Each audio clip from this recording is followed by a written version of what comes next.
Welcome, horror fam, to HHN 365, a Halloween Horror Nights podcast. My name is Duff, and as always, I'm here with my co-host, Jonathan. Just, Hello. just Jonathan. Not that you're Yeah. just Jonathan, but j- anyways. Follow us on social media. That's Twitter, Instagram, YouTube, Blue Sky, Threads, basically anywhere at HHN365 or at TikTok at HHN365pod. Join our Discord. We are talking 365 24/7. Well, I sleep, so I don't. But go check that out. HHN year round. That's going to be in our show notes. Our merch shop, hhn365.com. And if you want to join us here on the show, leave us a voicemail at 407-906-4134. And on today's show, I mean, we have to catch up on all the news and rumors, right? It There's has so been much. a while. What was our last episode? Like Oh, early November, mid y- November. it's been quite a while. At least a full month. Bro, definitely a little Yeah, bit more than like a that. month Yeah. and a half, probably, right? I think So so. yeah, a lot to catch up on, which is fun. I'm excited about that. But even more excited because we are actually going to bring a guest on the show. It's someone you may have heard about before because we've been working with Horrors Untold. As you may remember, we worked with them on our live trivia event just before the start of HHN 33. So today we're going to bring on co-creator Marc. So Marc, welcome on. Thank you. I have to say, my favorite part of being on the show so far is getting access to this much hyped Jonathan outline for the episode. And my favorite part of that is the very first bullet point, just to pull back the curtain here for fans. It says, "Welcome, horror fam." And I'm like, yes, I've arrived.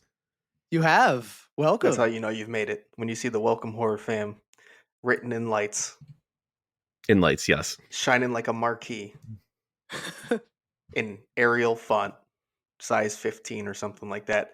But anyways, yeah, so we're going to have you on to, of course, discuss Horrors Untold, which both Jonathan and I have had at least some hands-on experience with, and we are very excited to delve deep into it and basically try to convince everyone listening why they should order a copy for themselves. Um, I do want to say before we even get to that part that we do want to offer, or I don't want to offer. I guess this is courtesy of Marc. Wants to offer everyone listening a chance to get a nice little discount. That's going to be a 20% off code if you use the code 365 untold. So that's the letter or the numbers 365, all lowercase untold. Get 20% off a copy of Horrors Untold. So definitely take advantage of that if you find any interest in what we talk about tonight.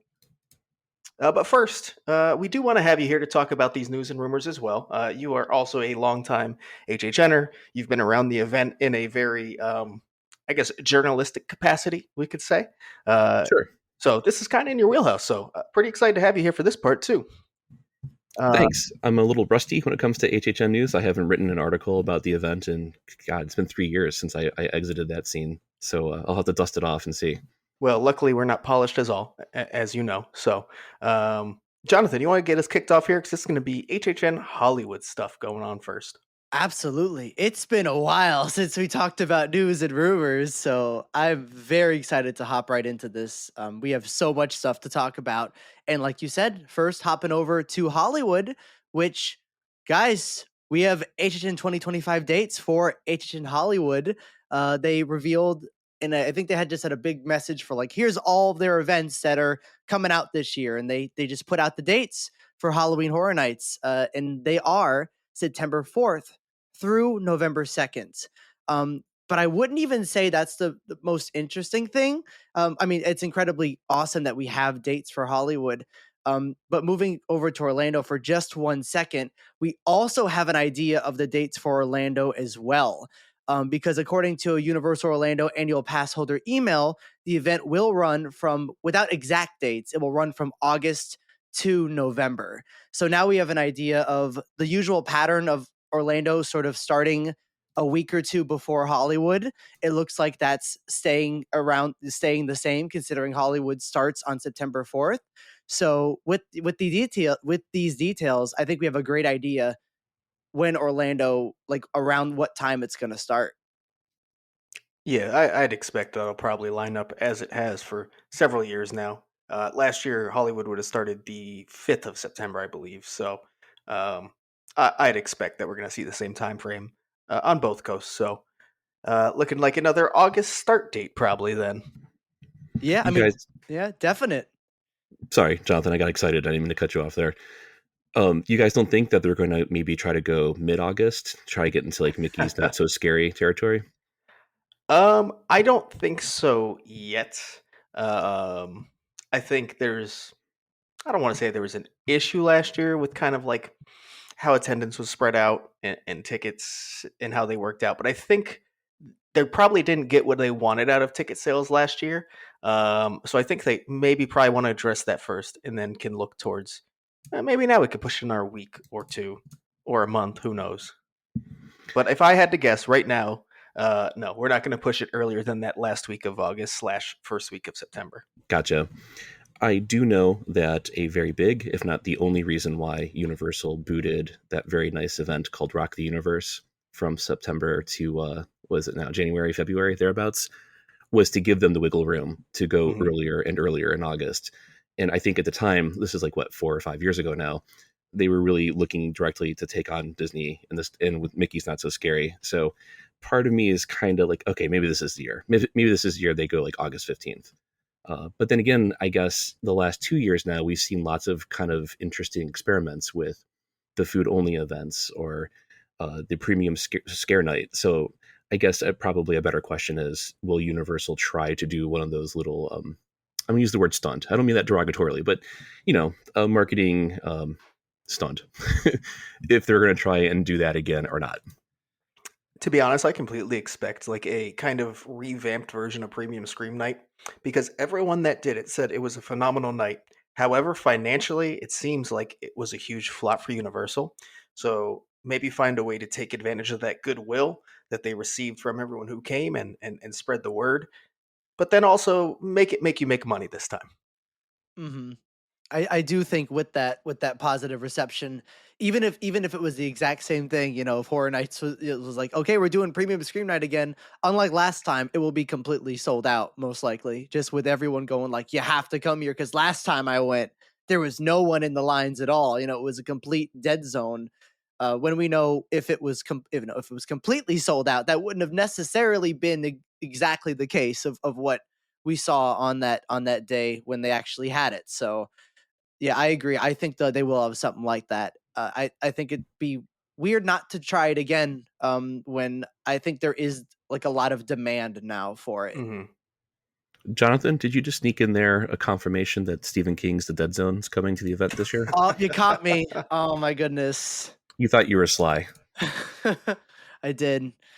The Uh, real insider of HHN, right here, Jonathan. right here, Stephen King's The Dead Zone coming at HHN 2025, both coasts. It's gonna be crazy. All right. Well, let's move on to something going back to or staying in Orlando, I guess. Not directly HHN related. However, it can have an impact potentially. And that's something that's been rumored for a bit, but now we finally have kind of full confirmation that Rip Ride Rocket will be closing. Um, and that came through as we get so much info from permits. They did file permits for the demolition of the attraction and then building up a new attraction of some sort as well. Um, Regardless, it will be closing this September. Obviously, there are queues where you would go under and through that space. So, could there be an HHN impact? I feel like the answer has to be yes to an extent, of course. But will it really change anything outside of maybe rerouting some queues? I'm Well, that and maybe the RIP tour bars, right? Maybe sorta. It might affect the one Okay. upstairs at Jimmy Fallon.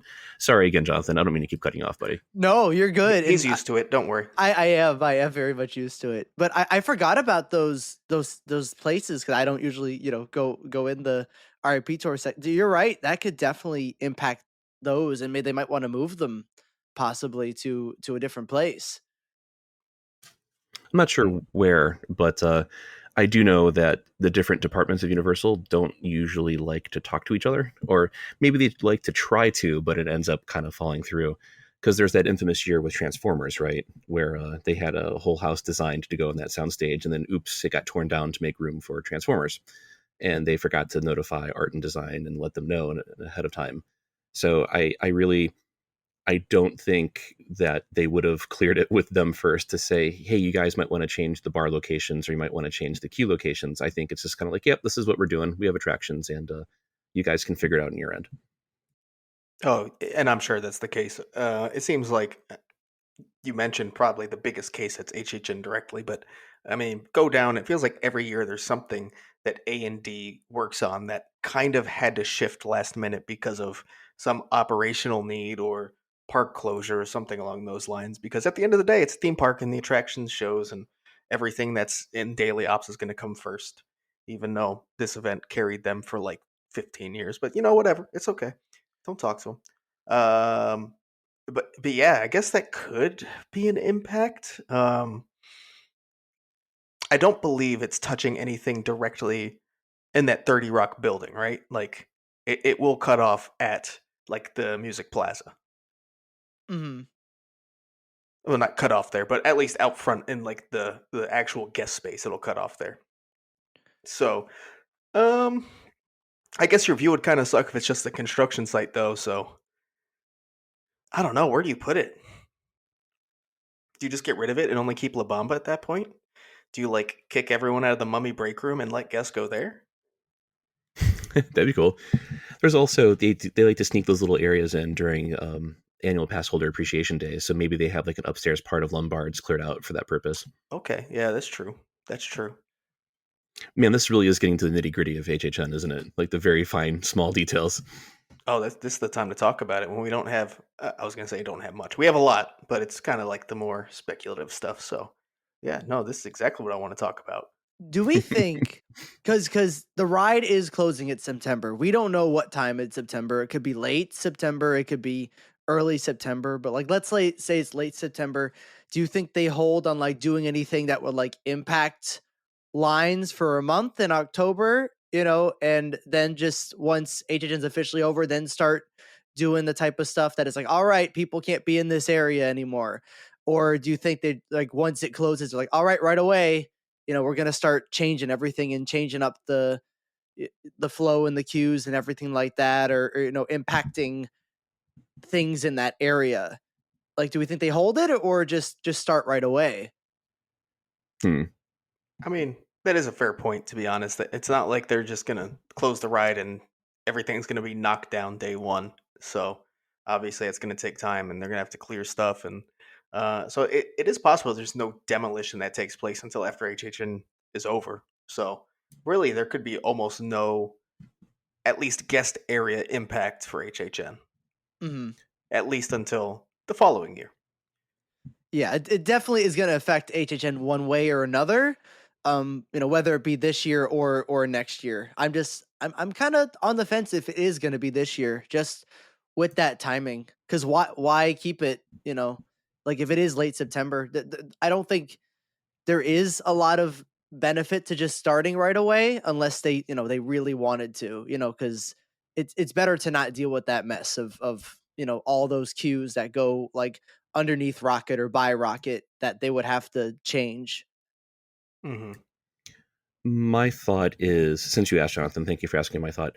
Um, what year does the replacement for Hollywood Rip Ride Rocket open? Comcast is the owner of Universal now. They got it like what 2010, 2011 thereabouts, Hmm. and ever since 2012, they've preferred to have at least one new opening a year, whether it's a hotel or a restaurant or an attraction. So is this slated for 2026, 27? Is it even out as far as 28? Even though Universal tends to not have construction timelines as long as that. This isn't Disney after all. So I guess the question is like my personal guess would be we're looking at 2027. So if that's the case, I think they would just go backwards from there. When do we need to have this milestone reached? When do we need ride testing? When do we need to start demolition? When's construction? And I really do think, and this is just pure speculation on my part. This is not any kind of insider info at all. My guess is they are purely concerned or preoccupied with their timeline and hitting those deadlines. And then, like I said, HHN and everyone else can just kind of go figure it out afterwards. Hmm. That is very possible as well. Obviously, the park, everything park operation wise, and that type of stuff, like will always come um, before the special events, before HHN. I just hoping just give it like 1 month to just chill until before we have to touch that, because I really don't want to imagine what the queues would look like if we were like right in the middle of construction, because I've never experienced what happened when they were building Rip Ride, but I assume the queues were interesting. The way they laid out like the getting to the sound stages and stuff. Um, Yeah, I don't no, know. Good question. trying to think, but what? Yeah, no, it also would have been in Universal at that point too. I don't really remember the queue. I think they all just wrapped as they would, and just taking out that middle queue mainly. Okay. I Yeah, I think so. There's also the possibility they reroute to the kind of let's call it the interstitial area in between Universal Studios Florida and Islands of Adventure, because Hmm. they can open up those doors in Seuss Landing and in production. Well, God, it's not Production Central anymore. Oh my God, what is it called? Minions Land, right? Uh, yeah, sure that. Right. My mind, I'm still back, to 3 years ago. Um, so they could, route through that area, go by Blue Man Group or whatever it's going to be at that, if it's going to be anything at that point. So they do have some flexibility backstage. I guess I was going to say, how much they want to have guests walk around, but they don't really seem to mind that much when it comes to the parade buildings and making people do the 10-mile trek. Yeah, they definitely don't care. And now that they got rid of the parade buildings for the time being, at least, might as well make us walk somewhere else, right? Yep, I guess the HHN loves making us walk. I mean, yeah. So, Well, uh, let's move on to something that's directly HHN related, and that's that we have our first two house permits for HHN 34 in Orlando. As usual, this was found by our Discord mod, Alex, always scouring those permits and always picks them up, and something great to talk about every year. But for now, it's just the first two. These would be in Soundstage 24B and Sprung Tent 1.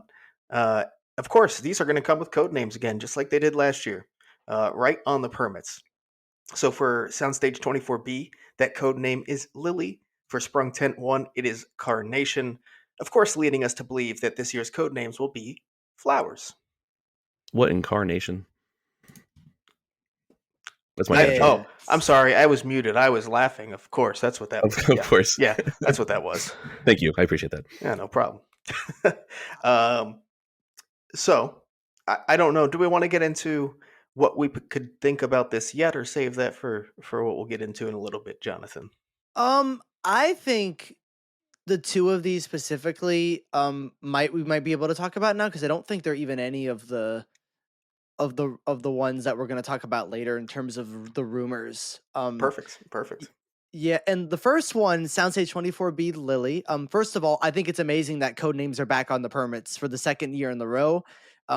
We knew that last time they put it on the permits, they put them also in the houses, like the desserts were in the houses, so they knew guests were looking at these permits. They knew guests were looking at these code names, and I think it's just a fun way for HHN to interact with fans.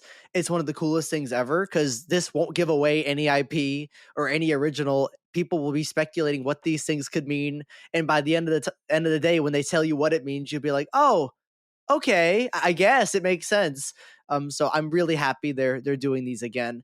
But something I wanted to talk about in terms of Lily, the codename Lily in Soundstage 24B, is that it is like the flower of death, or could sort of represent death or corpses and whatnot. And so I'm not necessarily sure what that could be leading to, because almost everything in HHN involves death. Um, so there's a couple of theories with that. One of them that I forgot is kind of related to one of the rumors that we'll get to later, and I'll bring it up. But it also could just be as vague as there's just a really gory house that deals with death, or just a character that has a lot of death, and that's what this could potentially be about. Do you guys have any theories about what Lily could mean? Jonathan, I'll be completely honest. No, I've seen what others have talked about, but no, I personally have not come up with anything in particular. I actually want to ask you a question, Jonathan. Did you just happen to have a little information stuffed in that nice little head of yours, or did you did you furiously research lilies, the history of lilies, the mythology, the folktale, the folklore of it when you No, saw that in the this book? this is all other people on our Discord server, Ah, which okay, definitely recommend checking out our Discord server, Horror Fan Discord server. Whenever we bring up code names and just anything of the sort, or clues, legacy clues, they always like just figure out things or talk about things that I would have never thought of. right. This Discord servers are so cool in that way, so I definitely recommend checking it out. I did not come up with any of these. I am not that smart or have that much brain power. I had no idea lily was a flower of death or anything like that. I'm like, okay. But and the other one I wanted to talk about, Carnation, Sprung Tent 1, it is, I honestly, I don't, this one especially is hard for, haven't seen a lot of theories on like what this exactly could be. But someone did point out that this is the flower of the gods, or that's what it's referred to. I don't know if that's talking about anything specific, or if it's even going to be related, because it could just be like these code names are, it could be just related to the shape or something about the flower that that just relates to the house. But it is interesting that it is the flower of the gods. Flower of the gods, Poseidon's fury. There you Yeah, there go. we go. Well, let's try it again. Second rumor in a row. Second year in a row. Made up gods like Lord Darkanon, right? Poseidon, come on, Yeah, there you go. Or it Poseidon. could be the color of the flowers, or it could be whatever little tangential connection that the person who is lucky enough to name to pick the code names and put on the permits, that whatever he decided to do. I think this might be a really good point. Not to let too much air out of the HHN speculation balloon. I personally I think it's so wide open, and I think there's so many possibilities that usually when it comes to stuff like this, I'm very content just to sit back and let Jonathan crib everyone else's notes and hard work and just relay it in the podcast to me. Um, it reminds me actually when part of sorry, I don't talk about Horrors Untold for 1 second. I apologize. We have lots of puzzles and riddles in that book, and we actually hired a professional game designer to do it, and we showed her some of Legacy, some of his riddles and teasers and whatever, and she's like, "Okay, this is hardcore puzzle. Like these gave me pause. Like she's been a designer for I don't even know how many years now, over a decade at least. And she's like, okay, this is too much for me. Like this, yes, I can eventually get there. I can connect all the threads, but man, that's pretty intense. And so her brain is way more developed and way more insightful than mine. So if it's too much work for her, then I know I just have to clock out and just I'll sit back and enjoy the ride. Mark, I take the same approach, by the way. Like, this is not something you're going to figure out without research. Because, as we know, at least for the modern era of HHN, these code names are so loosely connected to the property typically that it's not something that's going to come to your mind without really working at it. Um, so, me looking at this and thinking about what it could mean, never. I'll never crack it. Like, it's just not going to happen. That's not how it works. So, it's going to take people in Discord servers or forums or whatever it may be, working at this hard. Um, so yeah, I choose to stay on your side, and I don't try. I just enjoy watching it all unfold. It's part of the fun. Like that is definitely you're the spectator of the Hmm. HHN pregame battles. So yeah, I Yeah, like being no. on the sideline. But enough about code names, because I do think by the time we release this episode, there will be more. I'm Probably. thinking like Well, two, may not by the time we release the episode, but maybe within like maybe the week. yeah, I think we're gonna get at least a couple more, like two more, three more, whatnot. I'm It's sure they usually come pretty rapidly after each other. Yeah, but something that did appear, that we can talk about now. That this is a terrible transition, but I'm gonna do it. Um, this is wild, guys, because there is new HHN 33 merch that is, I'd still say, considered new, like in technically in 2025. Oh, it's new. Yeah. And it's also 50% off. Right when it appeared, it's 50% off. Though if you go to the annual pass holder, like they have a special garage sale store that they're having in the studios, Universal Studios Florida, then it's 70% off there. But in the actual boutique and everywhere else you can find it, it's 50% off. And these two new pieces of HHN 33 merch, it's specifically 33 merch for Halloween Horror Nights. They don't hide this. Is a punk skull candle that is unscented, and it's blue, and on the back you can see the HHN 33 sort of logo on there, sort of the punk design. And then there's also like a little boo, it's just a mug, like just a little boo mug that they also put out. And I don't You know if you what left we out the think of this, but most. You left out the biggest design element of that punk skull candle. It's fucking hideous. yeah, I mean I It's don't want to so write that in the outline. bad. Like it is. I think if that like you have to assume it was like just shipping delays and something along those lines, right? Like why this doesn't come out till December. New HHN 33 merch. Um, if that showed up, I would just go, no, this isn't going out. No, we're just gonna eat the cost here because this is bad. It's bad. It's real bad. Yeah, And Lil Boo looks deformed too. Like it's not as bad. It's just kind of like he looks a little weird. Agent 33 merch still has come back to haunt us, and it's scary. Yeah, yeah. One last jump scare. This has to be the first time HHN dropped merch at a discount, right? Has to be. Like I, it released not just at a discount, half off. Like day it was released. Unless it was just like hiding in the boutique like that. No, like I honestly, I didn't like. I saw it once, and I didn't like look too closely at it. I didn't think it was. I thought like it was just like boutique merch. Then I came back like, wait, no, that's HHN merch. Like Mhm. so it could have just been sitting there I for a will while and say, no one noticed it.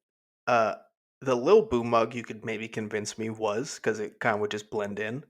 That Punk Skull candle I would have seen, and also like there are people who are much better updaters than us, if you will, and none of them saw it before, so it was not there. Like they go to the parks every day and get photos of fucking anything HHN related.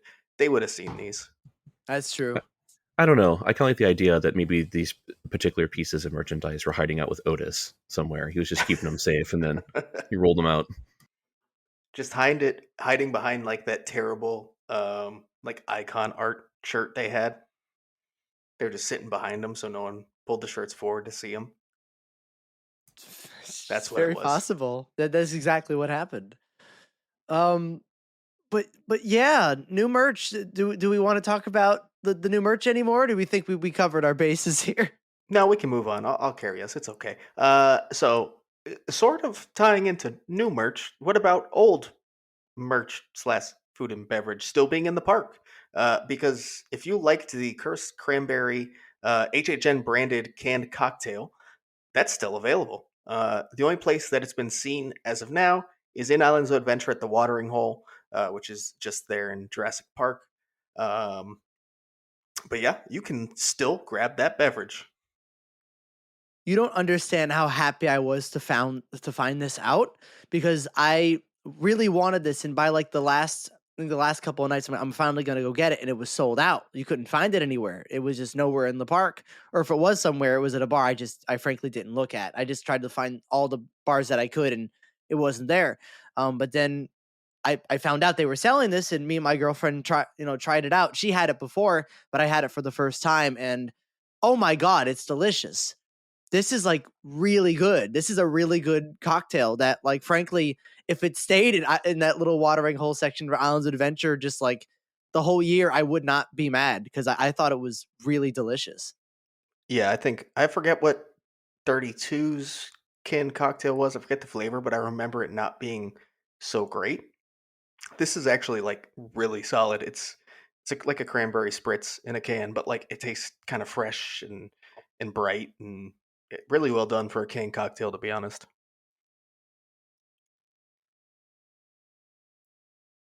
And I think that's it for the news. Which, oh my God, there was a lot of news. We usually don't only have like one or two segments until we get later into the event, but nope, we got a lot of news there. So it is now time for my personal favorite segment, rumors. We're gonna dive deep into the rumors of HHN 34. That's gonna be so weird saying that until I get used to it. Say it a couple times. About HHN 34, starting with HHN Insiders Legacies Clues. Now, if you guys don't know, because we're at the start of a new year, Happy New Year. Legacy is a HHN insider who gives clues to the community, to Discord servers, to Blue Sky, to the forums, and once you solve these clues, like we were talking about before, like Marc was referring to, once you solve these clues, the answer is something he's heard as a rumor for the event. Usually it's a house. He'll say if it's just Orlando, if it's just Hollywood, or if it's both. And I want to give credit because our Discord server did a lot. The horror fan Discord server did a lot to solve these clues. They were going hard. Our mod Alex was going crazy. There were so many members that working together, going back and forth to figure out what the answer to these were. And frankly, looking at those puzzles, I would have never guessed the solution to how they did it. But without getting too much into that, the first clue that was solved for both coasts, this according to Legacy, is rumored to be a house on both coasts, Hollywood and Orlando, is The Last of Us Part 2. And I want to know how you guys are feeling about this rumor so far. Do we think it's a likely rumor? Do we want it? Just sort of things like that. Let me jump in very quickly and ask. The three of us were able to talk about this just for a little bit, at least, during the Discord live event from, I don't even remember, before Christmas, right? That was like half a lifetime ago at this point. I can't remember. And we all had agreed that it's going to be the video game, not the HBO series. And we all admitted that none of us had played it. So in the last couple of weeks, has that changed? Has any of us jumped into that game? Nope. No. Yeah, I'm getting anxious to do it tonight. And then you guys reminded me, hey, podcast, like, oh, that's right. I can't play games. I have to do work. Not that you guys are work, of course. I love your company. It's nice to be able to get on your show after all these years of listening and, ruin it actively instead of just chiming in. You guys can't hear me. But yeah, I will definitely play this game before I do think this is very likely. Obviously, I can't say it's a good deal or it's a done deal or it's 100% certainty, but I definitely think, personally speaking, this is more likely than not, and I will absolutely dive into that game before and enjoy the hell out of it and see how the HHN designers are able to work their magic. Yeah, so to clarify, if you weren't on the live, because I don't think I've ever said it on this show, I have never played The Last of Us 2. I have watched a walkthrough, so I know what happens, and I know the story of Last of Us 2.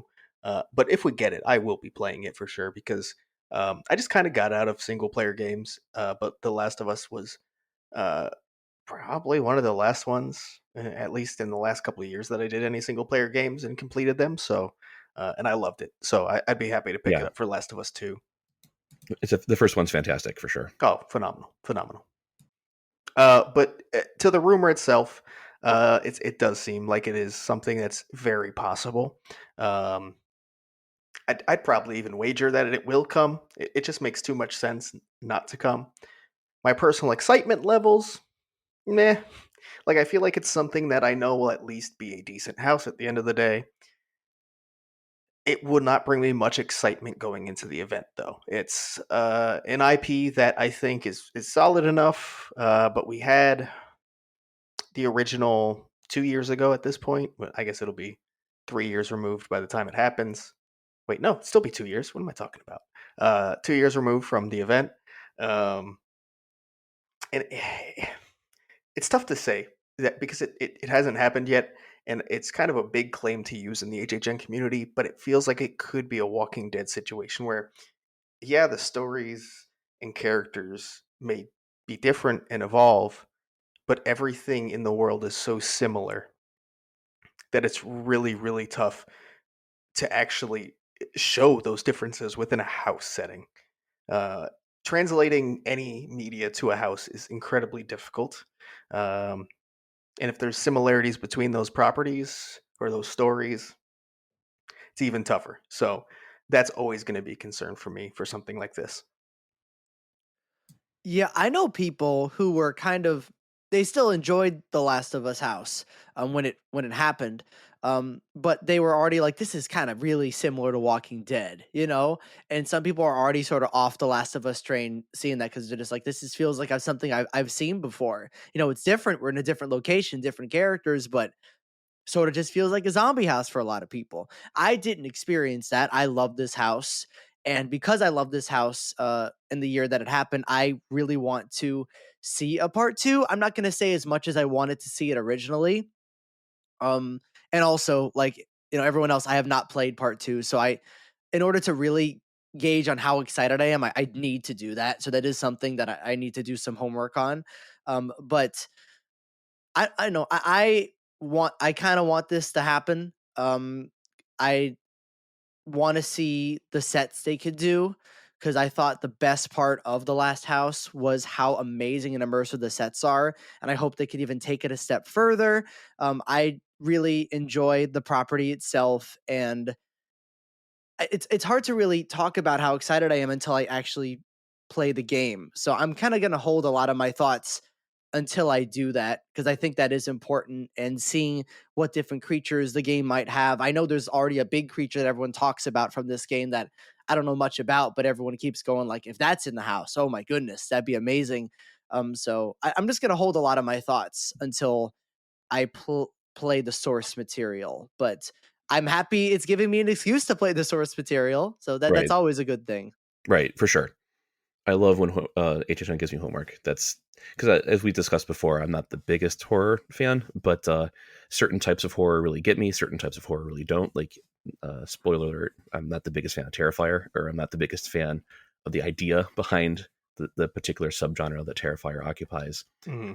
But it's great when uh, the event gets me to go out of my comfort zone and try new things. And that's how I discovered something like, well, The Last of Us. I got out of gaming once my kids arrived about 12 years ago now.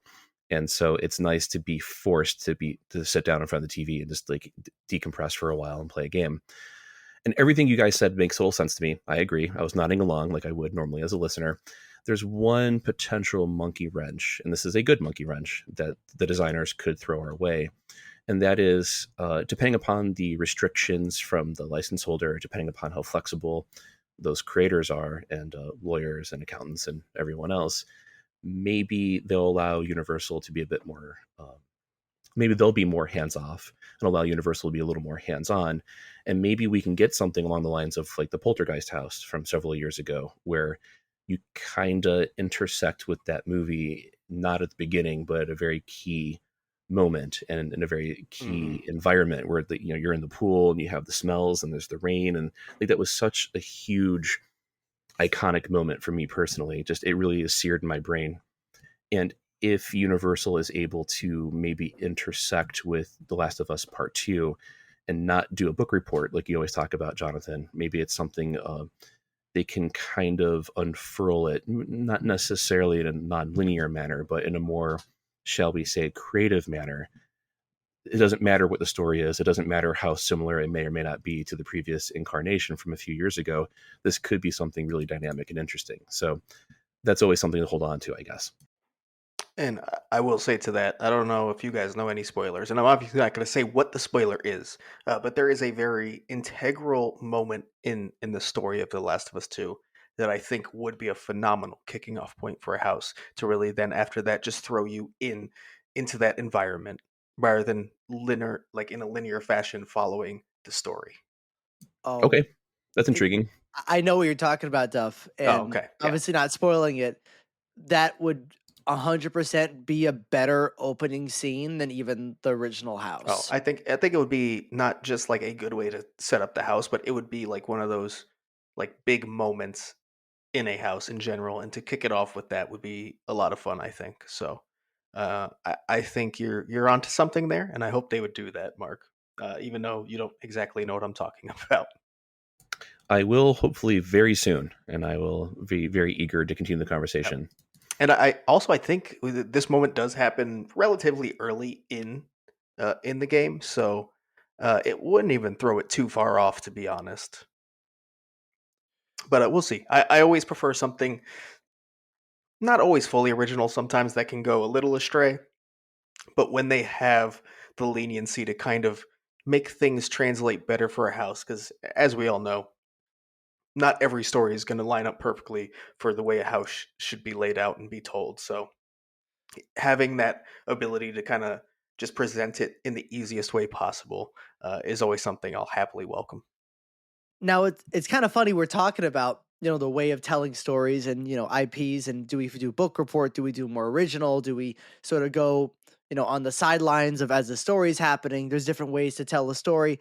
Well, the next clue that was solved from Agent Insider Legacy and is rumored to be coming to both Orlando and Hollywood this year is Terrifier. And there's a couple of points I want to talk about before we dive into it that we didn't actually cover on the Discord live. The first thing is that it's likely. I think Legacy was implying that it's likely a mixture of all three films. It's not just going to be Terrifier 1, Terrifier 2, Terrifier 3.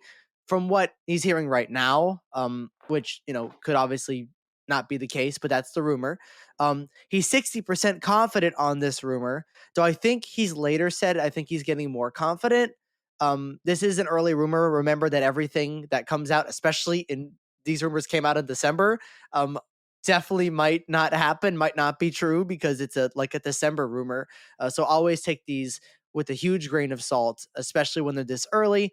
But he's also recently said that he thinks that this house might be more of an original take on the property, which is like an like kind of like we were talking about, just an original of the property instead of focusing specifically on the film. So instead of doing Terrifier 1, 2, 3, maybe do an original with Art the Clown that has elements of the films, but is not specifically following any book report style and is doing something sort of different. I do think it's kind of early, especially when rumors come to, for this, but I definitely want to hear what you guys think of this rumor and what it possibly may become, in terms of a house and how it's told. I think it's going to be Terrifier Ultimate Kill Count, obviously, right? Oh God, don't bring that up. Don't Don't present it remind me of that that way. house. Oh no. So I will point out, outside of my own thoughts, that when you compare when The Last of Us was brought up as a rumor versus this, like tenfold, the excitement, disdain, the conversation in general. Like, not everyone's super stoked on this rumor, but everyone is talking about it. Like, it got the community fully flowing once again in December. So it's one of those properties that will obviously draw. Even with some, it's gonna honestly make them upset it's coming. But uh, it's one of those properties that will put it on the map. Put HHN like it's not already on the map. That doesn't really make sense, but you know what I mean. It's going to draw eyes to it. Um, so it makes a ton of sense that they would try to work it in, and it's always kind of felt like they can't, right? Like it's just too much. And then I think Terrifier 3, even though I haven't seen it yet, from what I've heard, especially from you, Jonathan, is it's much more approachable for the mainstream audience. Yeah, like there are obviously some scenes that they wanted to say, "Hey, it's a Terrifier film. Look at this," and they make it a little, gory, and a little too gory, and a little too crazy. But I'd say the majority of the film, not everything could be translated. And honestly, I think having a mixture of all these is like a one of the best approaches because you can't. I don't think you can do any like I don't think you can do one singular Terrifier film for any house because there are going to be some scenes that you really can't translate. But I think Terrifier 3 especially has so many more scenes that you can than you can't. It's more approachable. It felt like the creators understood that the audience was getting wider and that like they could sort of tone it down a little bit, not like taking away the feeling of the franchise, but if they tone it down just a little bit, it all of a sudden can get more eyes and make more money, which I know this one made a lot of money and was shown in a lot of theaters. So yeah, that's my long answer of saying yes, it was a lot tamer than one. I didn't see two, but it was a lot tamer than one. And I think even more so than the point of like, yeah, it's toned down a bit, but like there's still things you can't do. It's like the first and second one, Terrifier was kind of a film that horror fans knew about. The third one kind of brought it to that level where it's like the general public knows that this is a horror franchise that exists. Hmm. And that's a huge difference on the HHN scale because I don't know, I'd wager probably half the people, if not more, that go to the event wouldn't really consider themselves horror fans.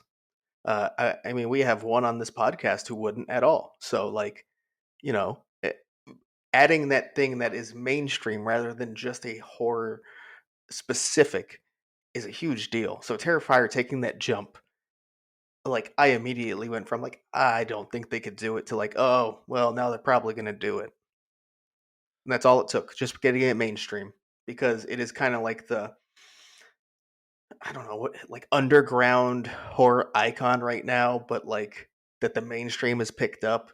So there's a lot of money behind it. A lot of people know about it. A lot of people want to learn more about it. It just makes too much sense almost not to happen now.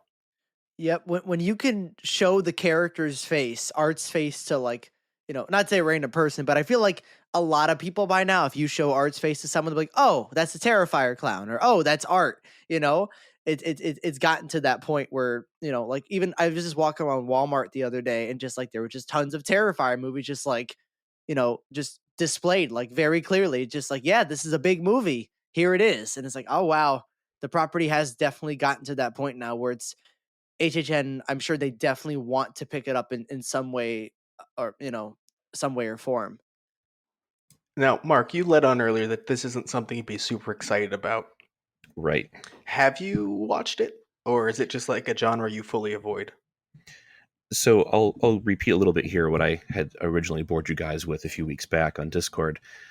Back when I was editor in chief of Orlando Informer, I would spend a lot of time prepping these stories and watching all of the different source material, or playing it in the case of Last of Us, and trying to document everything and try to explain it in a very readily accessible manner to people. And like, here's the history of the IP. Here's the history, if there is one, of the IP's presence in Universal Orlando history.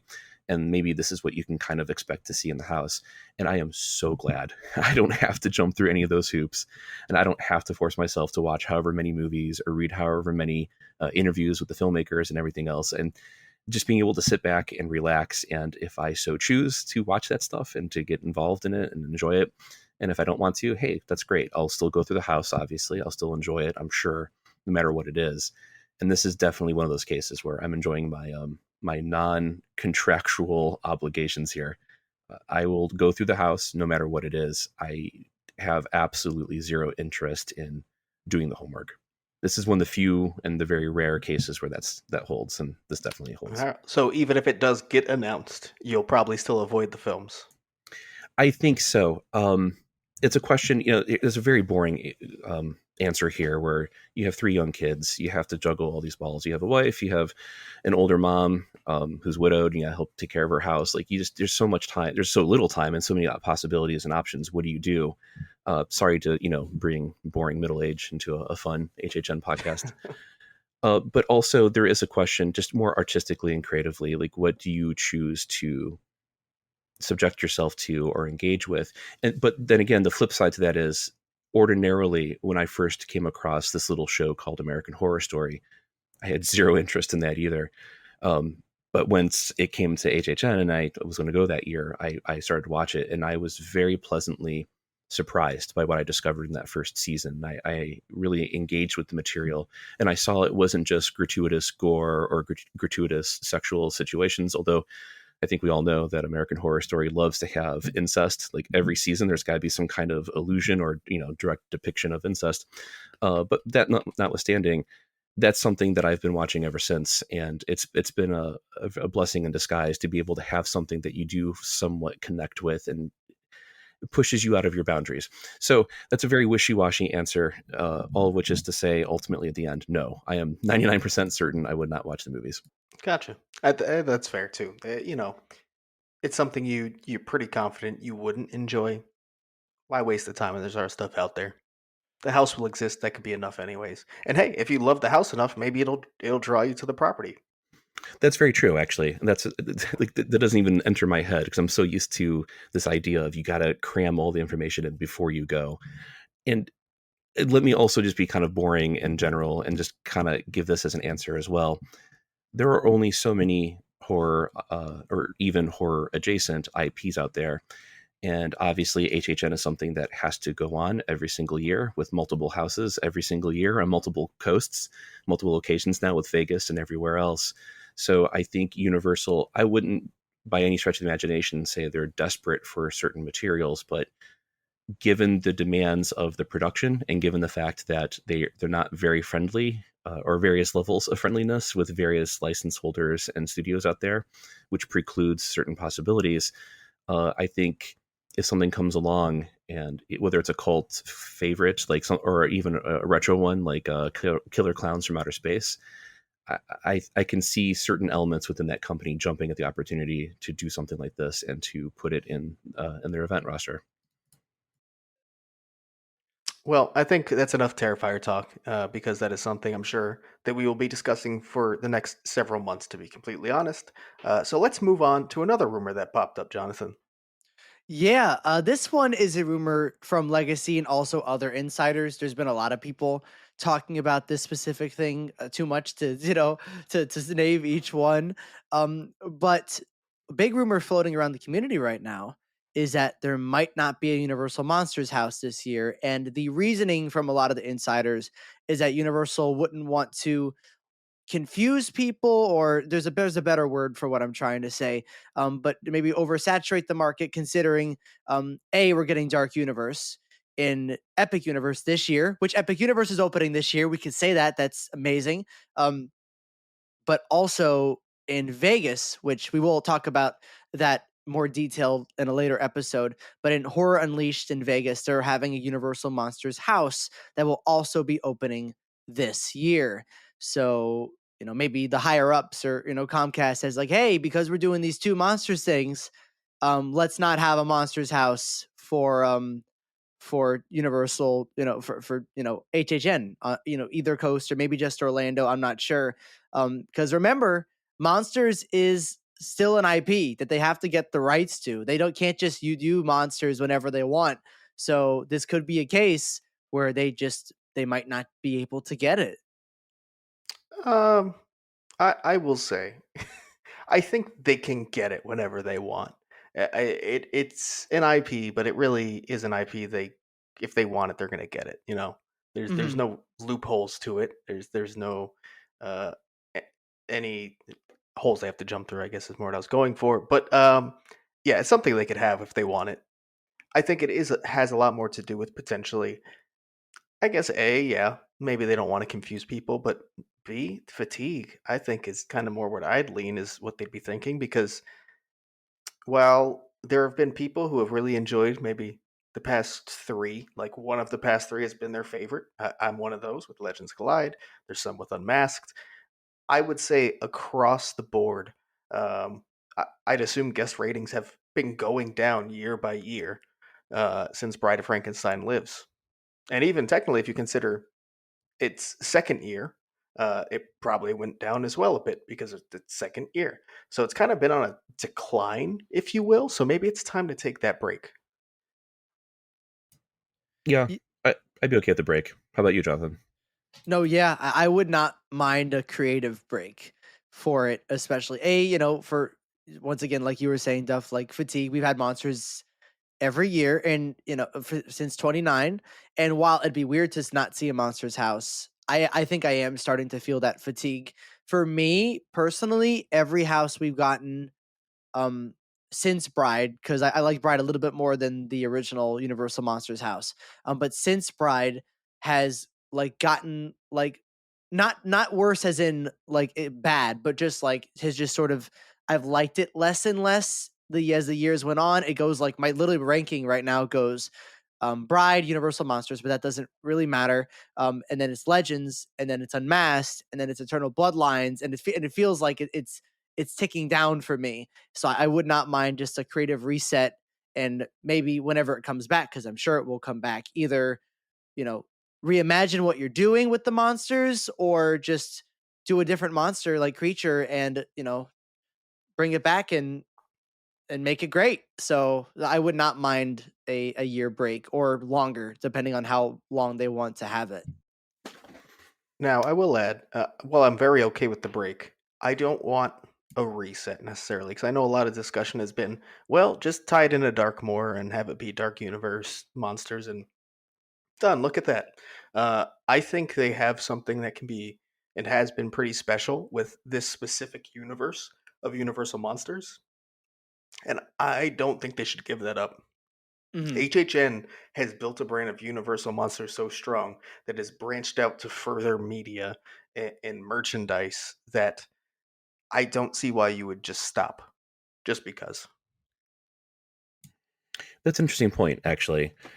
I kind of look at it this way. I tend to be more conceptual when it comes and theoretical when it comes to these matters. And well, when it comes to anything, because I'm a giant nerd, let's just be honest. But I look at it like this is a situation where it's not exactly, I mean, as far as we know, it's not exactly like something with Stranger Things, The Walking Dead, The Last of Us, where someone comes to art and design, or maybe art and design internally says, we think we want to do this, but there's all these restrictions and you have to go by the source material and there's adaptation. And like we're just talking about, maybe there's a little looser guidelines or restrictions about how exactly you adapt this. This is something where they can kind of just go wherever they want to. And so maybe this is just a product of me finally biting the bullet and going back to the X-Men movies, which I have never liked. And I'm finally forcing myself to go through every single one of them. And I just recently watched Days of Future Past. So maybe there's something along those lines they could do. Maybe they could have Patrick Stewart and, oh God, the other guy who's really good, the younger actor who plays the younger Professor Xavier. Oh You crap, could I have, forgot his name too. yeah, that guy who's really good, actually, in all the stuff he does, including his horror movies. See, this is embarrassing. We shouldn't be in podcasting. Um, you could have multiple incarnations, versions, manifestations, whatever, of these characters in the same house. Why not do a black and white one from the 30s or a full color one? Why not do something from Darkmoor? Why not do this? You really, at least in theory, you have the sky is the limit. There's all these different ways you could approach this really long lasting and deep and rich source material and mythology and everything else. So, assuming the freedom is there with the license holders or with all the other shareholders within art and design and the park side of Universal, why can't they? If their backs up against the corner and they're forced to do another year of this, why can't they do something that's a little more outside the box or a little more, let's use the word esoteric, a little more creative, a little more not so straightforward? So you're saying that the bride should go back in time to save Frankenstein and Saskia. Now, actually, I kind of would be up for different scenarios, like revisit scenarios from previous houses. That's something that usually gets relegated to anniversary years, but man, fans usually tend to eat that stuff up. So it would be kind of cool, although I kind of respond by saying, isn't the last year, we can't say last year, 2024, isn't last year's Monsters House, didn't that suffer a little too much from a little too intensive narrative? Maybe it wasn't fully identifiable as to just the average guest walking down those corridors and seeing allusions to things that happen off screen. Like, you can get too in depth in a narrative, of course, Oh but yeah. I'm up for it. Sure. I'm up for experimentation. I'm up for trying something new and different. And I know you really necessarily can't do that with a mass product like HHN, which works so well for so many different types of people. But yeah, I say go for it. Go for broke. All right. So now that we finished talking about the legacy clues, we got a Christmas present on Christmas Day from Horror Night Nightmares. If you guys don't know, Horror Night Nightmares releases the speculation maps compiled with all the rumors they are hearing for Orlando and Hollywood, and they released a special Christmas preview map for Orlando and Hollywood on Christmas Day. I do want to preface this is once again a very, very, very early map, probably the earliest one they've ever done. And so a lot of things might not be correct. A lot of things might just be things they've heard, but then it ends up not happening. It was released in December. And also, unlike a lot of the previous maps, a lot of the spaces on both Orlando and Hollywood's map were just mystery gifts. Like they were just unknown essentially. So keep that in mind. We're not going to be talking about locations of where the symbols are or the rumors are, which we'll get into a second. We're not going to be talking about locations or other stuff like that. It's strictly we're just going to go over the icons that were filled in on the map. And with these maps, instead of recently they've been doing this, instead of just saying what the property is that they've heard or the original that they've heard, they've been putting little symbols instead. And fans of people on Discord, the forums, Twitter, Instagram, all that have just been guessing what they meant or what they mean. They've never explicitly said what each symbol means. So everything we're going to talk about today is pure fan speculation, a lot of it from our Discord, because that's what I read the most, but also the forums, Twitter, about what people, or what the general consensus from what I've gathered, though there is a ton of other theories, think these symbols could mean. And we're going to start off really easy, because the first symbol, which these are all related to Christmas things because it was a Christmas map for HHN Orlando, was a Santa beard. It was just a symbol of a Santa beard, and the general consensus right now is Terrifier. Because it's a rumor already, so people like to stick rumors with symbols. But also because in Terrifier 3 specifically, Art disguises himself as Santa, and that's like one of the key plot points in the movie. So I think that's a pretty that would make sense for what that symbol would mean. Yeah, I'd say this is out of all the ones we're going to cover is the one that makes the most sense, at least from a why this is the guest perspective, not necessarily if it is, but again, it's something that's been talked about a lot recently, and then also there is a direct tie to that film. So Sure, I agree. Yeah, that's how this is gonna sound like for a lot of the clues, I think. Except it's not gonna be as direct, because the next clue is where we get a little vague here, and it's a symbol of a rocking horse. And from what I gather, this one's a lot more vague, because it's just a rocking horse. But people think this could be related to The Last of Us 2. Because it's a rumor and people want to connect rumors to symbols, but also because Ellie rides a horse in that game, and I know The Last of Us world in general, they travel a lot on horses. That is one of the main modes of transportation in the games. At least in The Last of Us 1. I don't know much about 2. So that's why people are thinking the rocking horse could be related to that property, though that one's a little more loose. now to play devil's advocate here, is it more vague or loose? Because something that's been discussed recently as a rumor, something that is slightly used but is directly used in the property, kind of the same level to be fair. It is. I'm just thinking of, Except like, rocking horse versus horse. That's really the only difference. no, I guess my thing is, I don't think of, like, when I think of Last of Us, I don't think of horse, but that could just be me.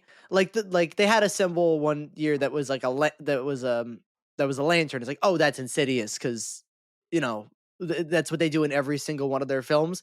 I don't think of horse, and like when I saw the horse like picture, I wasn't me like, yeah, Last of Us. That makes sense. But like, it out Uh, of all of the ones it could be right now on the symbols, I think it is the most plausible that it's referring to that. that's where I also point out this is a Christmas specific one, and every single clue is a Christmas thing. Where luckily Terrifier 3, if that is even what it is, I assume that's probably what he's going for, uh, has a direct tie in, whereas the others do not. So That's kind of have to true. make it work. Where I think, honestly, kind of on the same level, clue wise. Okay. Just saying. Just Or saying. maybe it's something off the wall that he knows and he doesn't want to tip his hand, and it's just going to rock the boat. So you have a rocking horse. Oh, It could be like Ah. there's any tenuous connection you can make. It's all just a Rorschach test at this point for us on the outside.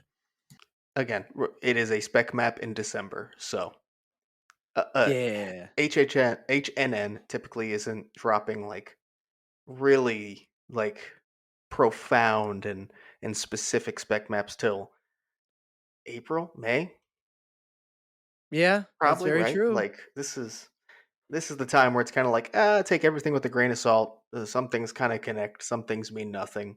Carry on. Yeah. But carrying on to the next symbol here.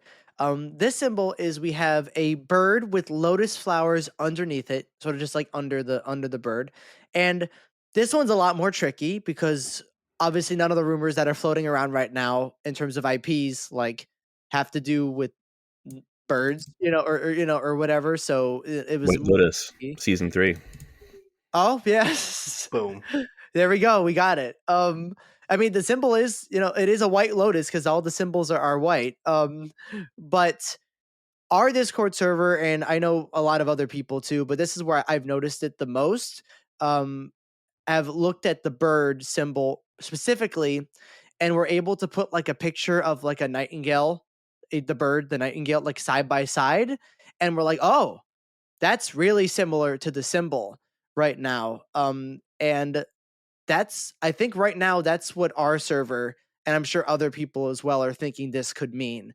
Um, which the lotus flower could indicate a time period slash location the nightingales would be featured, but I think right now the idea, the symbol is representing the original property that HHN Orlando does, which is nightingales. Like we had nightingales Blood Prey and Nightingale's Blood Pit, and this would just be a new iteration of the Nightingales, if that's even what this bird is representing on this spec map. If this is true, if it is indeed nightingales, I would just humbly ask that they do to nightingales what Hollywood did to Dead Exposure, and just kind of have it be a name only, just so I can see you guys squirm on the podcast, and well, hear you guys squirm on the podcast, and try to rectify the different canonicity, I guess is the term, of the different houses. Yeah, Nightingales would get me going pretty good. I will say if any code name for a house ends up being Lotus, I will be mind blown. That would be crazy. Yeah, I mean, we just figured out that the code names are likely going to be related to flowers today, and this map was not really or like yesterday, and this map was released on Christmas, so that would be an insane, insane get to have that code name there. But yeah, that I think pretty sure right now that's the only original on the Orlando map that we have here that we're assuming is an original. Once again, it's a symbol of a bird. It could mean 100 things. But we're gonna move on to this next clue that there's a lot of theories on, but luckily I think we have something to rein us in a little bit. But it's a symbol of a toy shelf with a doll, a rabbit, a die with the number 6 on it, and letter blocks. And there have been a lot of theories on what this could be. And those really don't matter too much because Legacy pretty much just stated, just straight on that this icon is related to Megan. This is what the icon's supposed to be. And there were a lot of different thoughts about, you know, what this could be specifically with the items on the shelf. It could be related to I don't know much about wrestling, but the Firefly Funhouse sort of team on wrestling and all that. I can't talk much about that. I don't know, but Legacy just straight up said, no, this is supposed to be for Megan. That's what this is implying here. So yeah, how do we feel about that? Nah. The Flash Mob House. It does have a sequel coming out this year, I'm pretty sure. Yeah, it Yep. does. Yep. And it was a popular property, and Universal loves to use in-house stuff when they can. And Blumhouse pretty much, I mean, for all intents and purposes, it's in-house to them. They have that the deal with Universal Pictures for distribution and everything else. So just having a continued Blumhouse presence in some shape, way, or form, I think is a no-brainer. Is that more along the lines of an actual house? Is it flash mobs? Is it a kind of a stilted, weird scare zone? That I think remains to be seen. But I personally would not be surprised in the slightest if Megan does show up in house form specifically. Yeah, it makes a ton of sense from Universal's perspective on why you'd have this at HHN. Um, I just I don't know about it as a house. How I would receive it. That's Yeah. my only issue. Obviously, have not seen the second one. It could be mostly or all about the second one. I don't know. I just don't know how well the first one at least translates to a house. So, but yeah, I fully understand why this would make almost too much sense for them to do. Yeah. I kind of agree with you there too. I like if it was just on the first film that's the only thing we've seen so far. I frankly don't think it could work. There's not enough in that movie. Like they had to make an extended cut that's like this cut is crazy. This cut has all the gore you missed, and it was like 6 extra seconds. And I'm like, all right, there's not enough here at all. Um, the second movie could change that opinion, and I know it's going to be a little crazier, probably a little goofier, just the way the description of the movie sounds. So it might work, and I might be all for it once I see it. But right now, I wouldn't say I'm particularly on the Megan train if it's happening. If the rumor is true. Mhm. Let me interject very quickly because I was a bad podcast guest and I didn't read all the way down Jonathan's amazingly detailed and long outline. So I forgot. I didn't see. Well, pick your cover story here. That Legacy came out and said this is Megan. Just looking at those symbols, maybe it's just because I always have Stranger Things in the brain. I'm like, oh, this is Stranger Things 5. So take that for whatever little it's worth. Okay.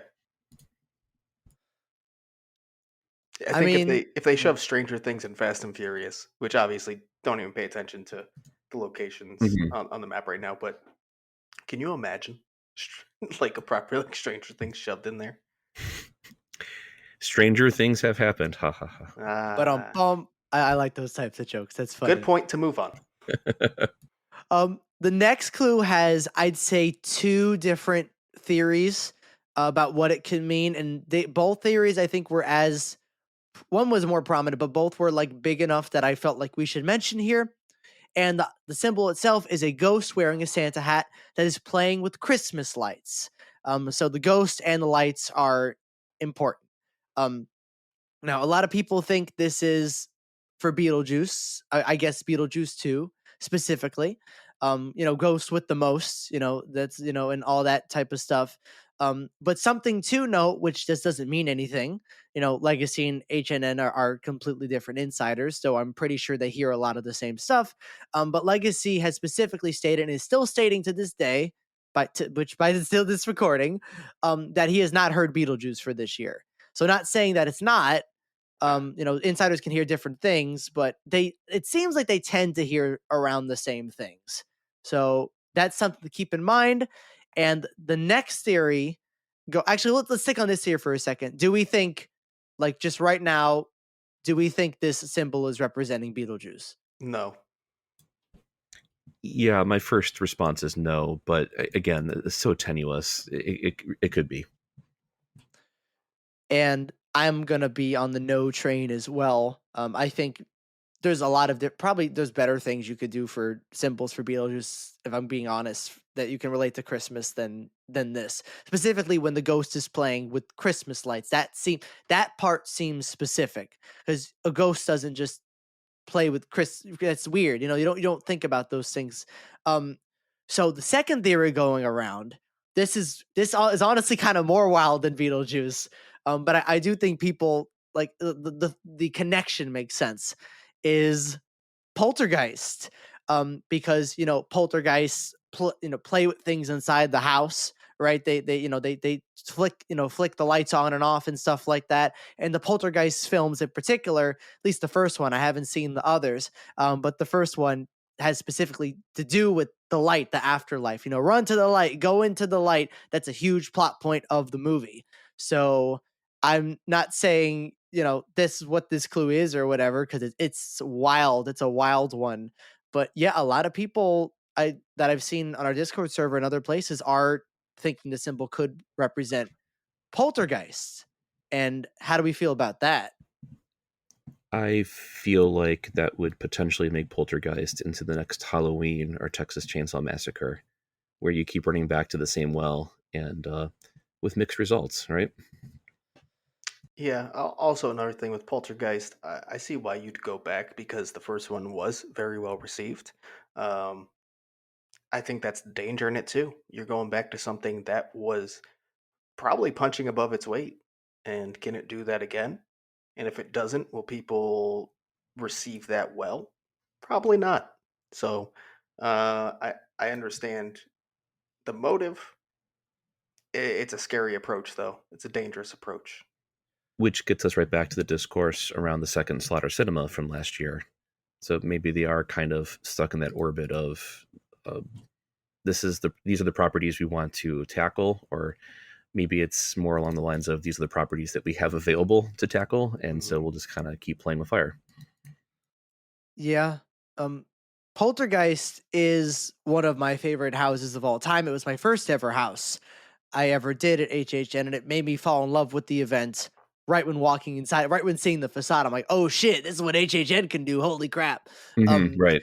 it is one of those that's always gonna have a special place in my heart, no matter even where it is on my ranking. Like in my heart, it's always going to be number one, like somewhere there, even if it's not like if I make a list, it's very high up. So if they dove back into the well again, I I think it would be a Slaughter Cinema situation with me where I'd be really excited, or Slaughter Cinema 2 situation, sorry, where I'd be really excited because it's something I really cared about and loved, and I'd be hyped and it'd be very high in the hype season. But then when I see it, depending on the execution, if it doesn't match not even what the house was, because that's kind of, like, I think you can technically match what the house was, but in a weird way, if it can't match with what my memory of the house was, if that makes sense, it's going to be a little disappointing. And I think it's likely for it not to match. It might be the same quality, but how high it is on the pedestal of like HHN houses for me, because it was my first, because it taught me what HHN can do. I don't know if it could ever reach that. Like, even if it was the same exact quality, I don't think it could. So I'd be excited for it. I'd want it because of that, but I do think that the chances of disappointing are pretty damn high. Just Yeah. sort of like what I experienced in Slaughter Cinema 2. It wasn't a bad house. It just wasn't Slaughter Cinema, and it could sort of be the same level there. Mhm. Yeah, I could see that. But let me just say, just in theory at least, I kind of like the idea, going back to the Halloween analogy again, every couple of years or so, they would take out the next film in that franchise or the next canon chapter of that franchise, and they would go to it and do it in house form. I wouldn't be opposed to that in concept. I wouldn't be opposed to them every several years or however long it may be. They do the next Poltergeist or the one after that. I think there could potentially be some success to be found there. Yeah, I didn't even think about them going to the sequels because I haven't watched the sequels, and I know they're pretty not well received. Like, I don't know a lot of people talking about Poltergeist 2 or Poltergeist 3, so I don't honestly know a lot about them. But if they did go that route and sort of be like, Halloween 2, Halloween 3, and just continue to go with the Poltergeist or whatever, that would probably be different though. If instead of just focusing on the same one, I'd probably have a different feeling if they did a different one of the films. I don't know if the films are good enough to do that, but I mean, it's possible. Mm. Bad films hasn't stopped HHN before, to be fair. That's true. Um, and yeah, those are all the Orlando symbols. But we're gonna move on to Hollywood, and real quick, we're gonna go, super fast through the shared symbols, the ones that are the same on both maps. Both maps have the toy shelf, the rocking horse, the Santa beard, and the ghost playing with Christmas lights. So we need to talk about that. So we only have a couple of new symbols left. These ones being for houses. The first is a symbol of Santa hiding behind a Christmas tree, and he's holding popcorn. He's just holding a cart, just a box of popcorn. Just, yeah, So people are thinking, because I don't know what else I would think seeing this simple. They're thinking Slaughter Cinema because popcorn is related to movies, and Hollywood has been taking concepts from Orlando and doing their own spin with them. So would Slaughter Cinema be the next natural one to grab? What do we think? It's their holidays scare zones and houses they tend to do from time to time. Maybe they mash that up with Slaughter Cinema, and it's their Hollywood special. That could work. Slaughter That could Cinemas. work. Gross. Oh man, I hope John Murray's listening to you, Jonathan. I hope he isn't, actually. Please don't. I don't name it that if it is Slaughter Cinema. I wouldn't be opposed to it if it's like different movies. Like if it's just this concept of Slaughter Cinema, but it's, everything is completely Hollywood's own, and they don't try to, pull a Beast Baby or Midnight Snacks or whatever. Like if it's just all completely Hollywood, I honestly don't have a problem with it. It's because it's not even like we already had a house, Slaughter Cinema 2, that wasn't the level of Slaughter Cinema. So I think at this point, if Hollywood did their own and had their own movies, I wouldn't be like, oh my God, you're touching Slaughter Cinema. Oh my god, because they are it's already happened, and it already did happen in Orlando. So I honestly wouldn't be opposed for them taking it and doing their own thing. I think my biggest concern about Slaughter Cinema, and I think I've talked about this before because people bring it up when we say, well, what if they bring another Orlando original? And a lot of people pick this. Um, this type of camp is not Hollywood's strong suit. I think campiness in general is not. Well, they have a few exceptions where it works, but especially kind of this like almost form of parody and super camp like 80s schlop B horror. Not not really their thing at all. Like that's not notes that they typically hit well. Um, so I'd be worried for sure. Yeah, I can definitely see that. There would I mean maybe they changed the tone. Maybe it's more I mean Holidays was campy, but it wasn't I don't think it was Slaughter Cinema level, but maybe like you were saying Mark, like maybe that is sort of the direction they go with it. Where they're like, "Yeah, we're going to do Slaughter Cinema like Dead Exposure. We're going to do Dead Exposure, but it's not Dead Exposure. We're going to do Slaughter Cinema, but it's not really Slaughter Cinema. It's just the general themes and ideas of That it." that's almost worse than using dead exposure though, 'cause like dead exposure, which I honestly, again, I enjoyed the house to be fair, um, was not dead exposure in any way. So it's almost just like borrowing the name. Um, if you're kind of going in the middle and you're like, yeah, it's sort of like it, but not really. That's even worse. Just don't call it Slaughter Cinema then. Just don't use the name if it's not what it is. It's Hmm. true. Just to play devil's advocate, and given my penchant for experimentalism with HHN, man, it would be really cool. Again, in concept. Let me keep using that phrase, in concept. If it's Slaughter Cinema, but it's not campy in the slightest. It's an anthology of all deadly serious, very straight laced, kind of atmospheric movies. So yes, that would go against the feel of Slaughter Cinema in Orlando. It would still embrace the concept of the premise, and you could do some really, I think, interesting things. Of course, it is, I would say, exponentially more difficult to pull off a whole bunch of very sophisticated, serious concepts as opposed to a bunch of sillier ones, which is still something very difficult to do. And I guess you could argue that was the case with the follow up that we got last year in Orlando. But it's yeah, I I would be I would be there for that. I would be excited by that. Yeah, I mean, you kind of made the point I was going to follow up with is that it's in that tone, that darker, more serious approach.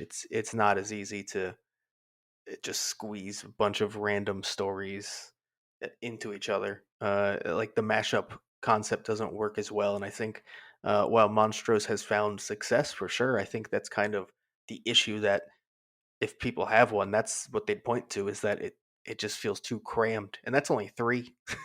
Like Slaughter Cinema, you're talking about they're cramming at least eight in there or so. So I don't know if that works.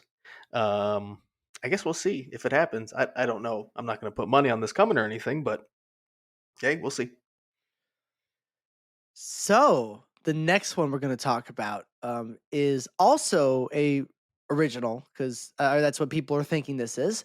The symbol is of a pinata, and I'm pretty sure in the middle of the pinata there is just a Christmas tree symbol.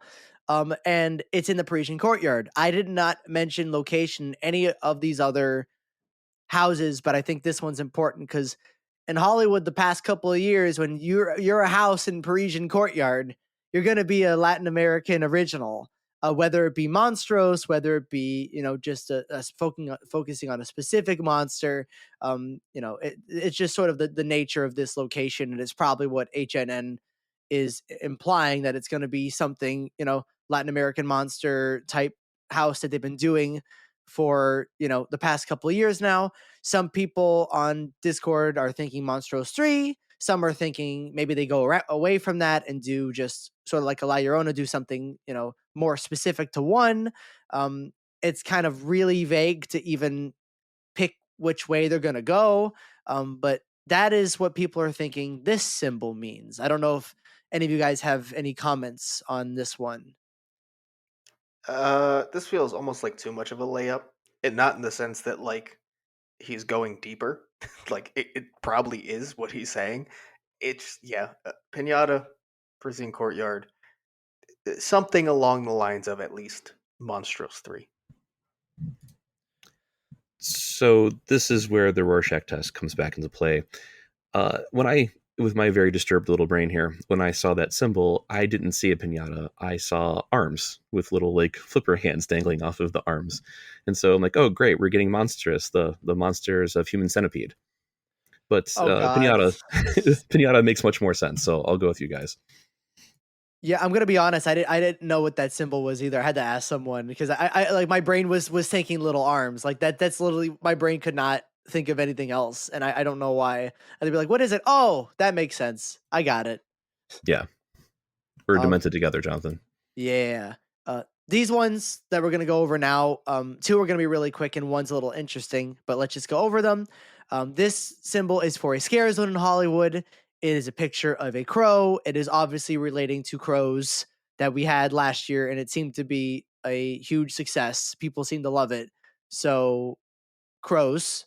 Are any of us surprised that that's a rumor right now, or even might not even be a rumor? Like, HNM might just be like, yeah, why wouldn't they bring this back? Yeah, not surprising. No, not one bit. Next, going on to shows, there's a symbol of a jet ski with Christmas lights. That's obviously referring to Purge Dangerous Waters. So that would make a lot of sense for that to come back. I don't think that's a reach at all. It's probably coming back. It's a Purge and Megan mashup. I mean, Oh they God. technically could. It's same company, so it's possible. And this one is the interesting one. Because it's in the DreamWorks theater, and the past years it's been different things. It's been Blumhouse, then it's been Late Night with Chucky.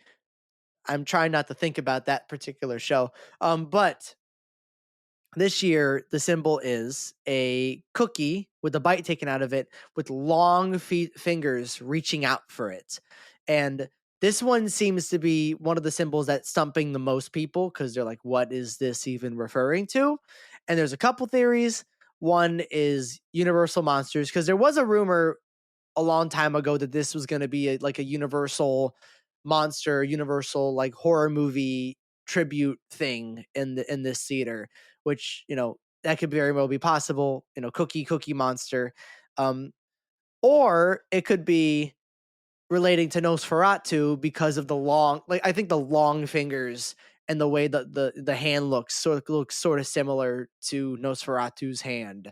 But I'm gonna be honest, I think a lot of people are really stumped on this one, and I kind of am too. It's interesting. I could go for Nosferatu. That'd be a really potentially interesting concept to try and tackle.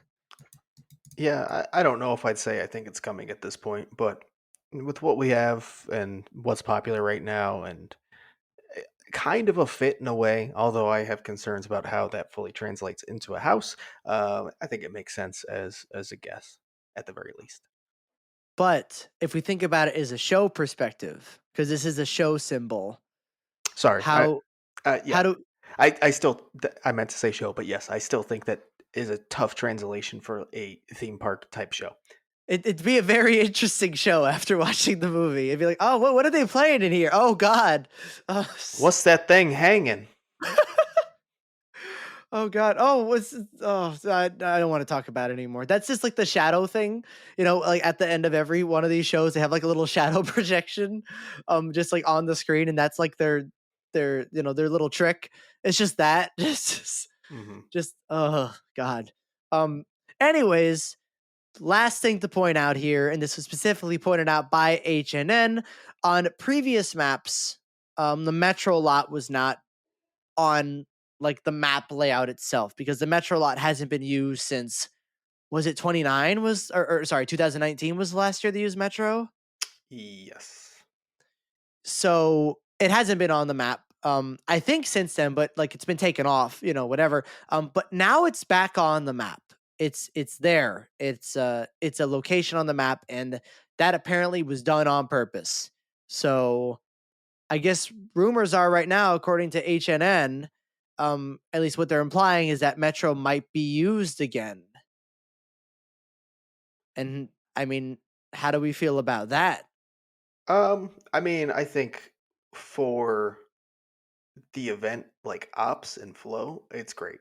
I I know when you look at it on a map, it doesn't make too much sense, but I think not just myself, but in general, it was a space that was loved. It was a great way to knock out several houses at once. They had food down there, restrooms. Like once you got down there, it was almost a little event of its own in a way.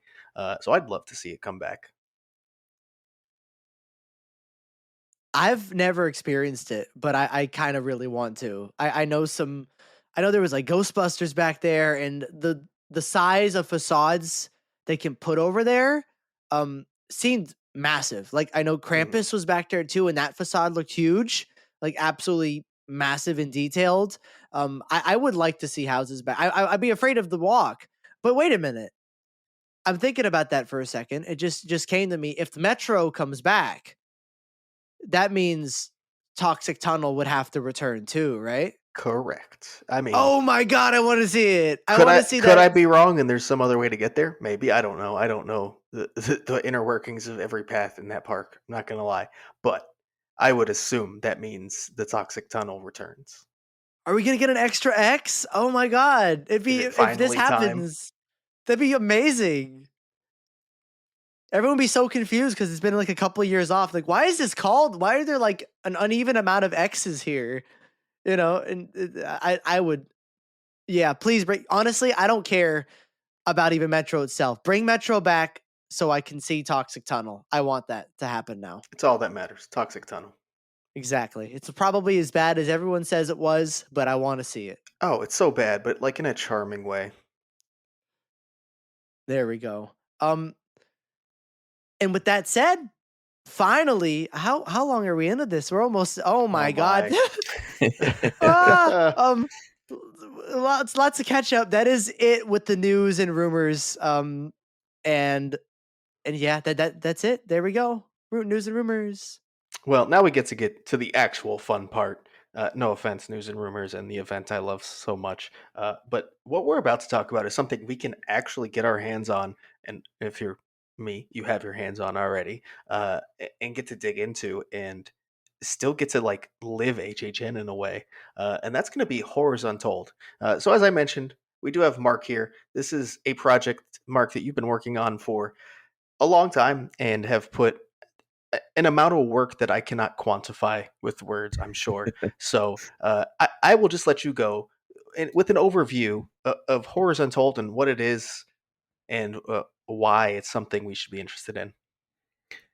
You're right. This is something that we have spent not all the last 3 years since I quit OI, but most of it we've been talking about something along this lines, and then the last 2 years, specifically 2.5 years, we've been actually researching this and putting it together and trying to figure out how it works. And I say trying to figure out how it works because this is quite literally the first book of its kind. I know it sounds so pretentious saying that, and we actually had someone on Blue Sky call us out the other day, like, "Are you sure?" Everyone always says it's first of its. I'm like, "Yeah, I understand, but it's part fiction, it's part fact, it's part interactive, like riddles and puzzles and gameplay and stuff. And you put all those together, trying to figure out the right level of each and trying to make sure it all kind of flows into one another and do this kind of almost like this alchemy. It was a long process. That's why we had to do a second edition very quickly after the first, because we're still trying to figure things out as we're going. We think we've gotten there though, and we're very happy to. The books are finally printed after a very long delay from the printer because they were understandably just inundated with end of the year orders and shipments and so on and so forth. But yes, within the next couple of days, everyone will be getting their copy of the second edition, and I can't wait to hear the feedback on it. Now, as I mentioned, this is something that I currently have my hands on, and then also Jonathan, you've while you don't physically have one, I don't believe at the moment, you have got to experience some of what this is. Yes, I Um, have. And I don't know about you, but I can confirm I have never experienced anything quite like this before, especially within the HHN sphere specifically. Like nothing even slightly close, to be completely honest. It kind of brings this original, like you're just like you're reading like a nonfiction story, right? But picking up the history of what HHN is, and it's also so interactive with the puzzles that, as someone who honestly isn't someone who just picks up books all the time, I'm not gonna lie, not a huge reader. Sorry, this is something that could actually grasp me, and especially as an HHN fan, like. it's tough to imagine that someone wouldn't get hooked by this once they open it up. I don't know It, if yeah, go ahead, Jonathan. no, I completely agree with what you're saying. Everything you said, but I also wanted to make the point. Not even just like HHN fans would like this, but like specifically like HHN fans who love, like we've talked, solving the legacy clues, who love figuring out what these symbols can mean. I'm kind of happy we had all this to talk about before we talked about the book, because I think they're very much, like we said, very much kind of related in some way, in Sure. terms of just people love solving things. People will work hard to figure out the answers and riddles, and we'll scour through sources and websites of American Dad episodes, if you guys solve the legacy clues, to figure out the answers. And this is something that I got to experience a little bit, and I really enjoyed. And from what I saw, I know for a fact that everyone who loves solving that kind of stuff um, is going to absolutely fall in love with this book. It is something that I almost feel like was kind of made for those, those kind of people, the people that I see in the HHN sphere all the time, when I focus, when I look at the community and Twitter and discords and forums. It's really something quite unlike anything I've experienced. Yet it feels so rooted into HHN, and not only just the history of it, but just how people act during speculation season. Yeah, they can Mm. do that here in this book, and it's so cool. And the great part about this is that you're solving puzzles that are going to be like a real answer, legit thing at the end of the day, and not maybe just some false rumor. So, Yeah. there's a positive right there, anyways. Um, but Mark, as you mentioned, this is something that is kind of based around an original story and concept. Do you want to kind of dive into that, and maybe where that ties into the HHN side of things? Sure. First of all, thank you very much for all your positive feedback. I will cut you guys your checks. They'll Thank be you. in the mail very shortly. I'll I be waiting. appreciate that. And one of the things, one of the very specific pieces of feedback that we got from various people who have looked at this at various stages of its development was, this feels like classic HHN. This feels like the icon years before The Walking Dead ushered in the IP years, about 10 years ago now, 12 years ago. It feels like the old websites that you would go to, like with Bloody Mary, and all the different clues that you could scour in every page, and it helps all the different houses' backstories kind of interconnect. And that definitely wasn't something I had consciously in mind. But what I wanted to do was create something that would be very immersive, that would keep drawing you in layer after layer after layer. It's something that would capture the essence of HHN. Like, you miss the event, it's not around, or maybe you're like me, you're not a local and you can't go all the time like you lucky bastards can when the season's in play. So how do you capture that essence and that feel and that magic? And how can you like bottle it up and ship it off to you in your home, or maybe you read it in the airplane on the flight down, or whatever the case may be? You want that little whiff of HHN fog. You want to, as our friend Hunter always says, you got to hot box the HHN fog. And we wanted to try and help you do that. Not literally, obviously, for legal reasons, but also something that could draw you in endlessly. And that's where the puzzles came from. And that's where the original narrative came from. And we wanted to get you on edge and kind of be creeped out, hopefully, and feel like you're delving into this ancient conspiracy layer by layer, bit by bit, and you're not quite certain what's going on around you. And the core of this, of course, this is where you guys can make me shut up whenever you want to, because I can go on and on and on about this project. The core of it is HHN content. We have 7 chapters that are all about the history.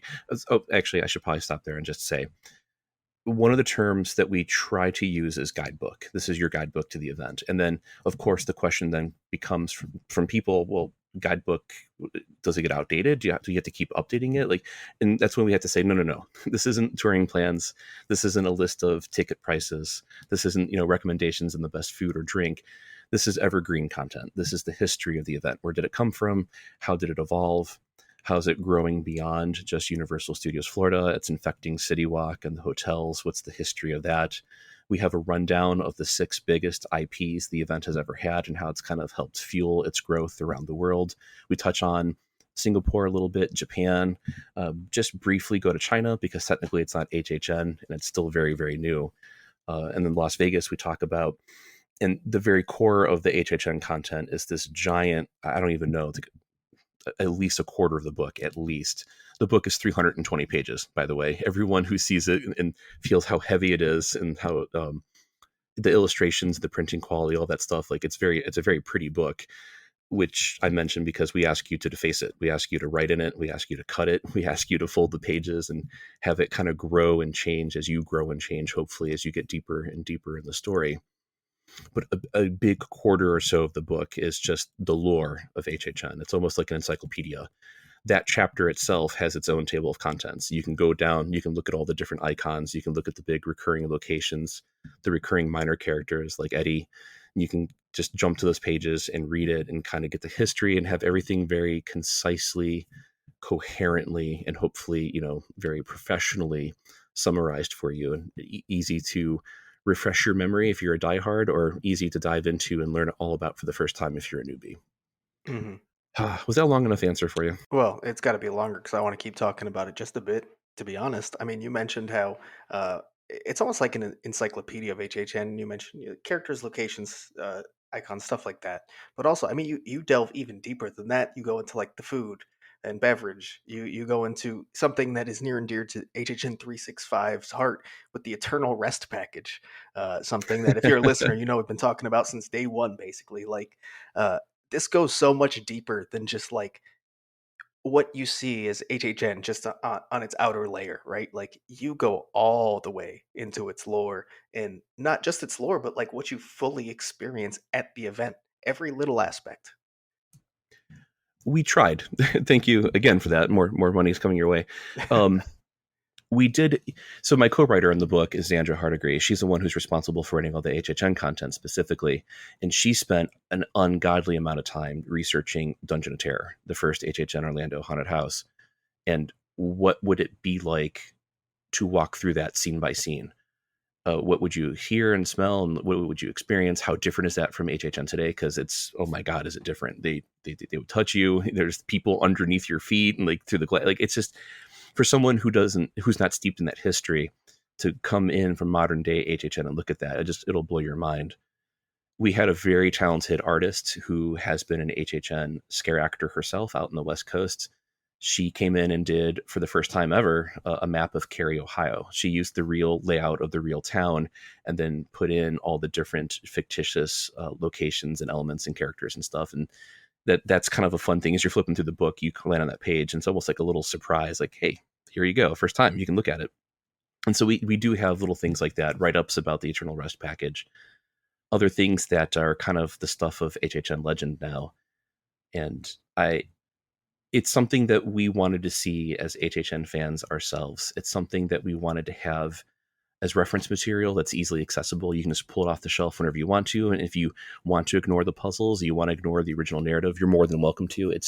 We think very humbly it holds its weight as just the HHN guidebook, again, with the guidebook being evergreen historical content. Hmm. Now, you did mention like you have the map that was created for Cary, Ohio, and that's very much not the only piece of artwork you had made for this book. Like, there's a ton of beautiful artwork that a lot of it feels like it came like is directly from HHN. That is a vintage piece of HHN history, right? Like, so it's not just this one little piece. That's kind of what you're going to get across the board from this experience. We did try to have fun little interpretations of the 6 biggest IPs, like our version of Walking Dead art, Stranger Things. I will concentrate on that for just a second, if you don't mind, because our artist really kind of snuck something in that I didn't even notice. I suggested, why don't we do like just waffles? That can be our key art, so to speak, of Stranger Things. And she said, sure, but I want to have syrup pouring on it, and I want the syrup to take the form of the mind flayer, of the shadow monster. Ooh. I And I'm like, love that. yes, please. And that's the crazy thing about this book. It really does feel like whether there really are these Easter eggs and hidden meanings, and maybe this is part of a puzzle, maybe it's just a stray mark that's meant to further the sense of authenticity and immersion. But it really does feel like every single page of the 320 pages has some kind of little hidden treasure for you to discover. And maybe it's not even readily apparent the first time. Maybe it's the second or third time you go through it, you make those connections and everything kind of clicks into place in this very elaborate kind of puzzle. Mhm.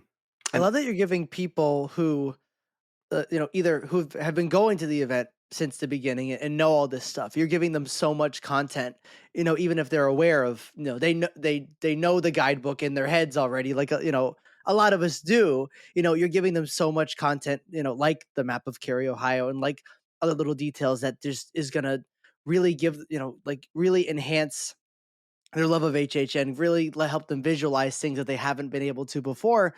And you're also giving people who are new, I'm a relatively new HHN fan. I started going in HHN 28, which I know a lot of people have. 28 and 29 were some of the biggest years that grabbed people in recent years. And you're giving people like me and others, just a way to experience things or think about things they haven't gotten to experience before. It's so cool that this book can be for both demographics, because sometimes it's hard to appease both the person who's always been going and the person who just started going. And you seem like you're doing both things at the same time, which is really a hard thing to do. Yeah, that's a great observation. It also kind of going into that general bucket there is, well, I have an HHN wiki. Why do I need a book? And the wiki, no offense to the very passionate people who put that together, and I really do. It's almost like they're HHN monks. They cloister themselves off and they transcribe these manuscripts, and I have a lot of respect for that. But it's really hard to get your arms around that in any kind of coherent way.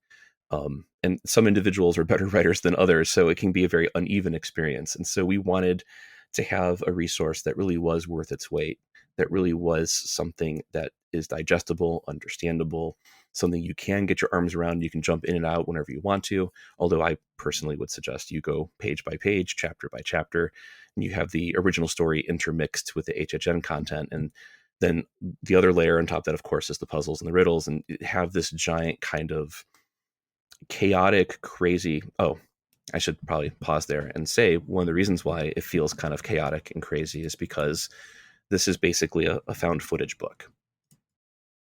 Sorry, I don't want to cough in your guys' ears. It's basically someone comes around and gathers all these different materials, whether it's a transcription of an interview or an interrogation or their blog articles about HHN or whatever the case may be, diary entries, whatever it is. Someone grabbed these and stitched them together. So literally every chapter feels completely different.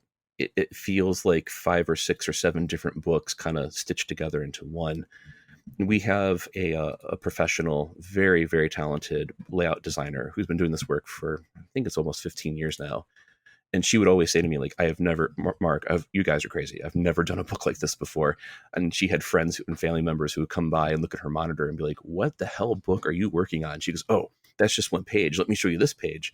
And so it is like, it could very easily feel overwhelming, but we hope that we guide you through it in a way that you kind of eases you into almost like a haunted house, like the first scene, the facade, and it kind of takes you through this scary story that we hope people will find fulfilling and rewarding, and something that, again, it's fiction, it's fact, it's puzzle. You can do any of those 3 threads in any way you want.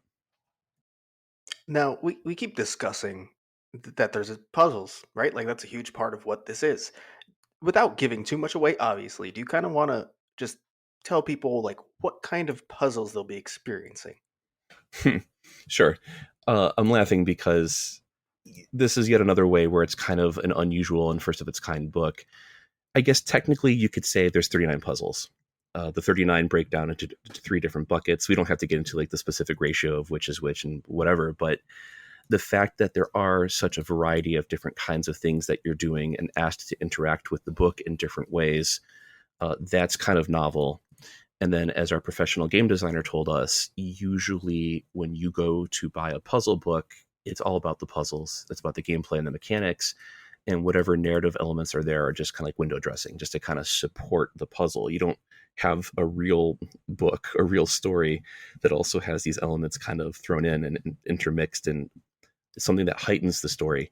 If you do go through these different challenges and you conquer them, it kind of unlocks these little bonus epilogues, almost like after credit scenes in Marvel movies.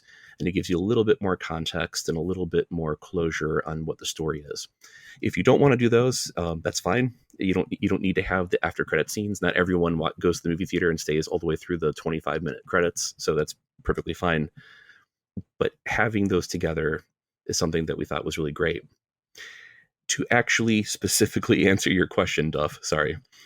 Um, the first bucket of puzzles is relegated to the HHN chapters. There is a character that we have in our book named Hunter, who's fictitious. He starts to research HHN. He goes missing. He comes to the conclusion that there's some kind of conspiracy that may or may not go through HHN and other Central Florida haunts specifically. And all these crazy, weird, strange goings on are happening around him. We can talk about the spooky original story if you want later. But he goes missing, and on the very first page of our book, you open it up, there's a diagram of his body. So he's been murdered. He's been ritualistically sacrificed, it looks like. He's missing his right hand. And that's kind of the mechanic of those HHN puzzles. As you go through each one of the chapters that Hunter has written, there are clues and things you need to do. And they will reveal a sigil or like a symbol, this weird kind of strange, almost witchy looking thing that you'll need to go back to the first page and draw on Hunter's body. And as you go through the book and as you complete it, you kind of have this visual indicator of how much progress you're making. And of course, once you do finish all the different symbols, it unlocks the final puzzle, which gives you that final little after credit scene. And those puzzles are specifically solved by using Hunter's hand. You turn the page, there's his hand on that page. You have to cut it out. There's a front and a back.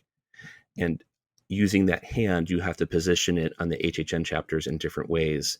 And you have to fold the fingers in certain directions. And that's what reveals the symbol. And there's arrows that point to certain words. So one word might be, there's lots of blood and guts in this house. Well, the arrow points to the word guts. That means the symbol that you just revealed has to be drawn on Hunter's abdomen. And that's how those challenges progress through the book.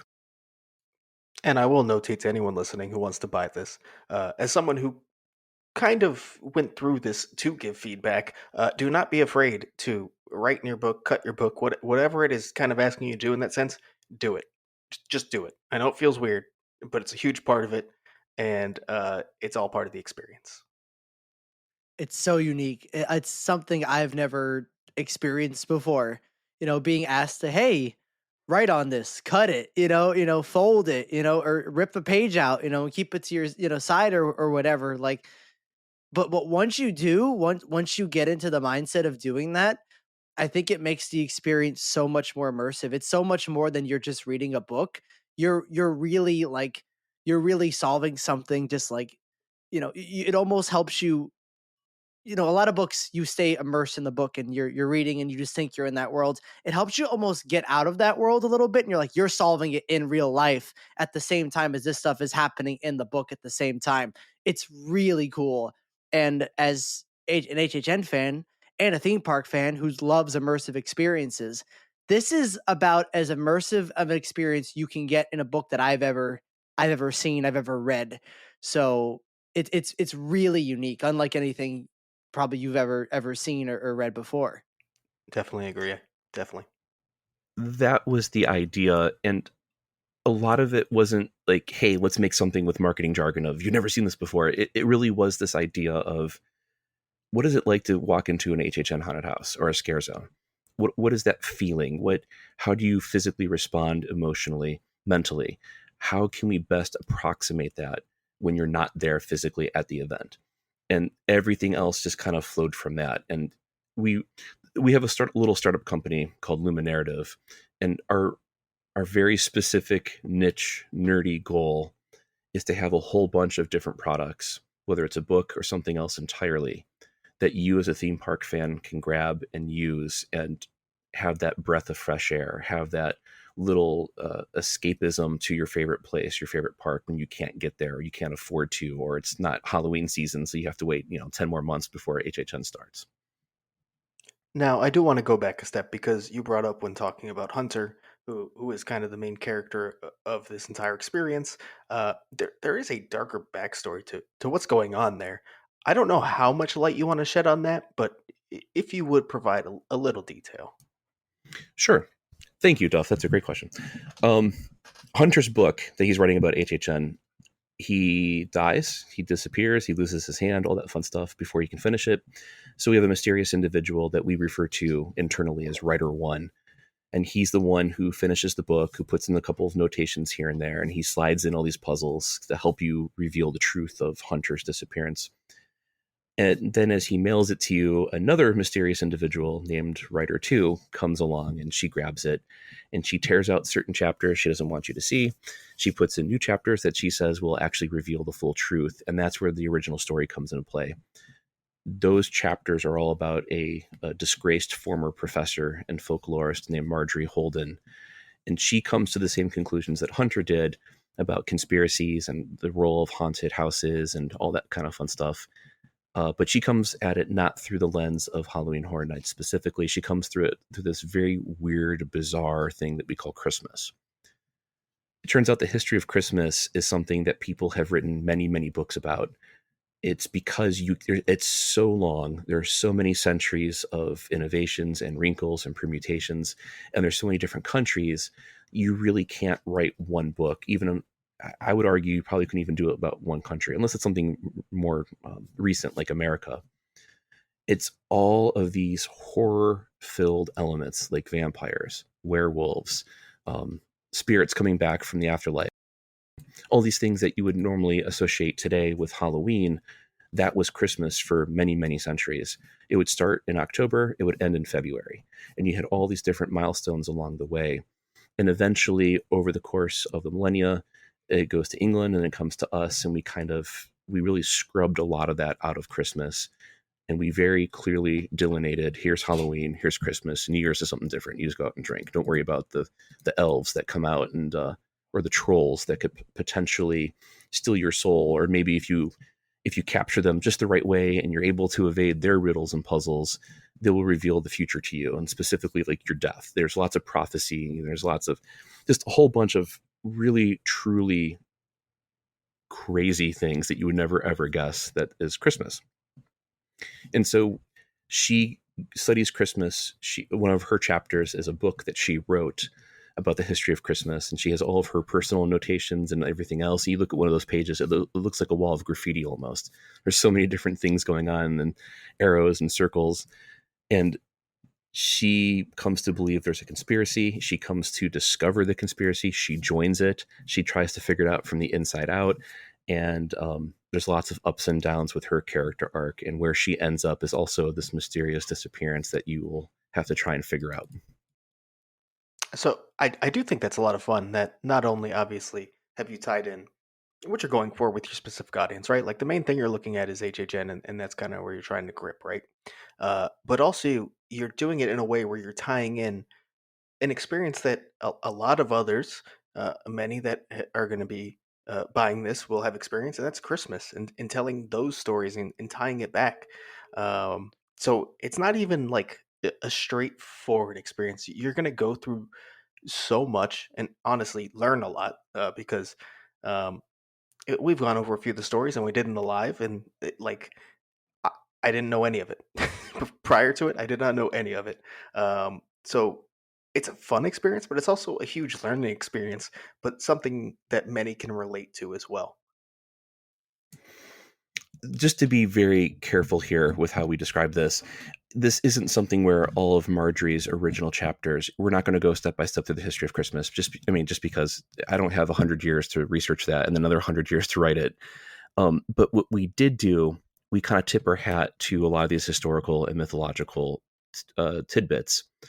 But then we use those stories as a framework for our story, for our original narrative. It's kind of like how George Lucas, when he was writing the original Star Wars, he went to Joseph Campbell and that famous book, The Hero with a Thousand Faces, and he used that as the outline, the blueprint for his original story. Or you can look at the Wachowskis doing The Matrix, and they took a lot of Plato and Christianity and Islam and everything else, and that's their framework. We took most specifically the stories of Krampus and those traditions and rituals and what happens if you go to certain sections of Europe, even to this day, and during Krampus season, how does these performers who dress up in these elaborate, really crazy, but really cool costumes. How do they interact with you? How do they appear? So we took a lot of that and we said, okay, that's our story. So I think I would probably argue a lot of the learning you do about Krampus specifically and Christmas generally, you don't even realize necessarily that this is Krampus and this is all the really long-winded, like this answer, very long-winded stories and folk tales that have been handed down through certain centuries, through certain countries. That almost makes it more fun, to be honest. Yeah. It's like Epcot. You don't know you're learning when you are. There you go. Just if I may digress for 1 second, there is an account in one of the Krampus books that I read where people who grew up in certain sections of the Alps, these kind of snowy mountain towns that are they're more geographically and therefore mythologically isolated from one another and the rest of the European continent, they still cling to these more pure, if you will, Krampus traditions and rituals. And the description that one person had of being a kid and you get out of the car or you're walking from your house and you go downtown, their version of downtown, and it's snowy, and all of a sudden you hear these bells. All the Krampuses have these weird, strange bells. I really recommend looking on YouTube. There's tons of videos from all these different countries that have real Krampus encounters. It's so bizarre. Like if you don't have the research in the background, you wonder why these Krampuses walk into people's houses and start swatting them on the head and trying to steal their kitchen table from them. Like you look at it, and it makes no sense as an American, as a modern American, but it's great. There's lots of stuff there. And so we don't have any furniture stealing in the story, unfortunately, but the original narrative is basically in Orlando, sometimes in the middle of the night, you hear these bells and you see figures off in the distance and fog kind of rolls in. Yes, that's an HHN illusion, of course. And power flickers and these weird symbols are left over. And it becomes reading that description of that honest European little person's little boy, little girl, I forget what gender the person was, growing up in this town. It felt almost like he or she was describing a scare zone in modern day HHN. And so that became the basis for our story. We wanted all of Orlando to feel like a scare zone. And then you reading this book, wherever you are in the world, we had one reader or one potential reader who, before he bought the book, he asked us, do I have to be a Floridian? Do I have to be a local? I'm like, no. Actually, without giving spoilers, the whole story is specifically predicated on the idea that you are home. And home can be in Florida, sure. It's a great state. No offense to you guys. But for all the rest of the world, you could be wherever you are. And you are experiencing that little breath of Floridian air. And you have a role in your house, even if you're geographically distant. You will impact the climax of the original story. So we understand what's happening, sort of why it's happening in a way, and what you'll experience. But why does this project? Why does it exist? To put it bluntly, I guess. And where did that even come from? And why is this something that should draw people in? I love that question. Why does this project exist? But it's a good question. When I first got recruited, so to speak, to work at Orlando Informer, it was the person who started that company. His name is Dan Hatfield. Really nice, crazy guy. Very crazy. I had no idea how crazy he was because he was so straight-laced back then. And he brought me on and he promoted me and he made me like assistant editor or whatever fancy term he gave me. And then he sold the company to move back north to be with his family and do other business pursuits. Turns out his family owns like 12 different businesses and they're always up to something. And when I eventually quit OI back in 2021, I reached out to Dan again and I said, hey, thanks for hiring me. I worked there for 9 years. It was a great run while it lasted. And he responded with, I want to hire you again because you and I are both Northerners. We both have a lot of Universal Orlando knowledge crammed in our heads that is completely useless in every other situation. And it kind of scares people. Like, why do you know about hotel rates? That's really kind of weird. How can we take that and how can we use it and how can we get back into the theme parks? And we kind of went through these standard ideas of what if we do another website? What if we do this? And and Dan, to his credit, was kind of like, no, that's too normal. I want to do something risky. I want to do something experimental. I want to do something that no one's seen before. We all love these theme parks. What is it about the theme parks that we love? And that's where we hit upon immersion. You go to a theme park because you want to be in a different reality, a different time, a different place, a different story that you know. Same thing with the HHN, right? You you go to these 10 different haunted houses. Some of them are Nightingales, they're recurring original stories. Some are Terrifier, things that you watch and love, but not me. And you want to experience them and be in those environments. And so, again, how do you capture that sense of immersion for anyone at any time, anywhere? That's why the project exists. Stuff. I think that's a fair answer, mainly because that's what I want. Again, I mentioned how I'm someone who's not just going to pick up a novel and read through, right? It's got to be something that grips me. And clearly this is, because we've been excited to bring you on the show and to work with you a bit in the past, because it's a project that I think excites all of us. Um, Not only does it fall under themed entertainment, it's extremely immersive, and something that kind of grips me. And I know Jonathan feels very similar to that as well, Hmm. in a sense that other books will not at all. And I think something we discussed earlier is that it doesn't even matter what level of HHN fandom you are, or maybe you don't even have to be an HHN fan at all to really get this. It's going to satiate you. You're going to learn, you're going to enjoy, and it's going to be a very unique experience regardless. Yeah. If you're just a fan of immersive experiences at all, regardless of, your knowledge of theme parks and HHN, this is it's well worth a read. And not, I mean, you're not just you can't even just say you're just reading the book, because you don't. You experience the book. That's the better term, because there's so much more than just reading. There's so much more. And it like Duff was saying, I don't tend to read many books that often, but when you get to experience something like this, when you're not just reading, but you're doing things, physical things, you're using your noggin and looking at pages and certain things and going flipping back and forth and trying to connect puzzles. It's gonna keep you entertained for a very long time. And it's something that by like the end of a reading session, you'll probably feel fulfilled if you solve the puzzle, or you found something out that you didn't find before, or you come across just one of the awesome art pages that you were talking about. You're gonna end that session, whether it be an hour or whatever, and be like, wow, I want to get back to that tomorrow. I want to jump back into that. And I can't say a lot of pieces of media necessarily do that, at least to me lately. So this book is really something special. I literally don't know how to follow that up. Thank you. I appreciate all those very kind words. Well, I'll help you follow up, because I do want to give you one last kind of platform here. Whether it's just something you want to add, or if you want to give a full sales pitch of why everyone listening should purchase this, the floor is yours for that. Okay, that's wow. Give me about a half an hour to rehearse, and I can get okay. I will say the timing, it was something that was kind of beyond our control, just because we're a very small team and we had to work with a lot of different specialists. And like I keep saying, it's the first of its kind. We're trying to figure out, like, okay, this is how we thought was going to work. Nope, that's a cul-de-sac. Let's retreat. Let's go back. Let's try it this way. And so it was something, to be perfectly honest, that we wanted to have come out at the very beginning of HHN season last year.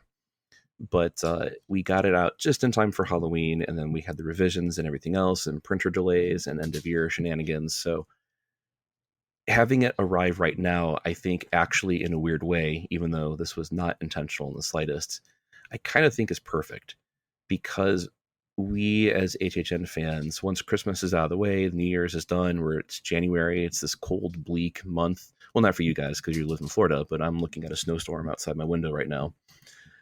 You want something to occupy yourself. You want that next bit. And that's where Legacy comes from. That's where HN and Nightmares comes from. That's where all these things, they're games that we devise for ourselves because we miss our favorite thing and we want to still reside within it somehow.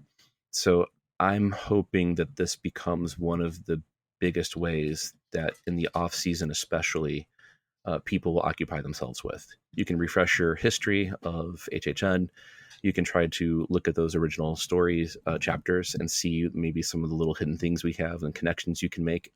Just to kind of give you one example, the character of Marjorie, she will write in her journal, she will write in her published book. and the different color ink that she uses shows the different stages that she's writing, and it's almost like a timeline. And so the 5 original chapters, you can argue that they're linear, that point A leads to point B, leads to point C, but you can quite literally read between the lines sometimes, and you can kind of see how the structure is much more like Memento, that wonderful Christopher Nolan movie. It's not quite so linear and straightforward. There's lots of little touches like that to discover and put together and try to unravel. And a lot of it is implied, a lot of it is stated, but the interplay between the two, it is something that leaves a lot of there's a lot of world building. Our ancient conspiracy that just so happens to run through haunted houses, and most specifically in Central Florida, that conspiracy has been around for quite a long time, and it draws upon the mythology of Christmas very specifically, but there's also lots of other things, types of folklore and legends that it alludes to. And so I would love the ability to not only keep occupying HHN fans when they're waiting in line. Well, I guess you wouldn't necessarily read a book while you're waiting in line, but you're mentally waiting in line for the event to start up again. I want to provide that outlet all over again, but I also want to keep exploring these real world mythologies and histories. And I also want to keep deconstructing them and reassembling them in original, hopefully challenging and interesting ways. Now, if you've been convinced over these past 2 hours that you would like to purchase this book, I believe, Marc, it's horrorsuntold.com. Yes, sir. And then a reminder for listening to this episode and getting to this point, or the first 2 minutes, there's a 20% discount. Just apply the code 365UNTOLD, and you get 20% off that purchase. So go grab a book, grab it as a gift for someone. I know we're kind of past the holidays here, but there's birthdays and late presents. Go ahead, grab some for some HHN fans that you know. It honestly, for 365 to promote something, it takes a lot. It's not something we typically do. So the fact that we are here promoting this right now is all the endorsement we could possibly give for this. Like, we truly believe that this is a product you should check out, an experience that you will truly enjoy.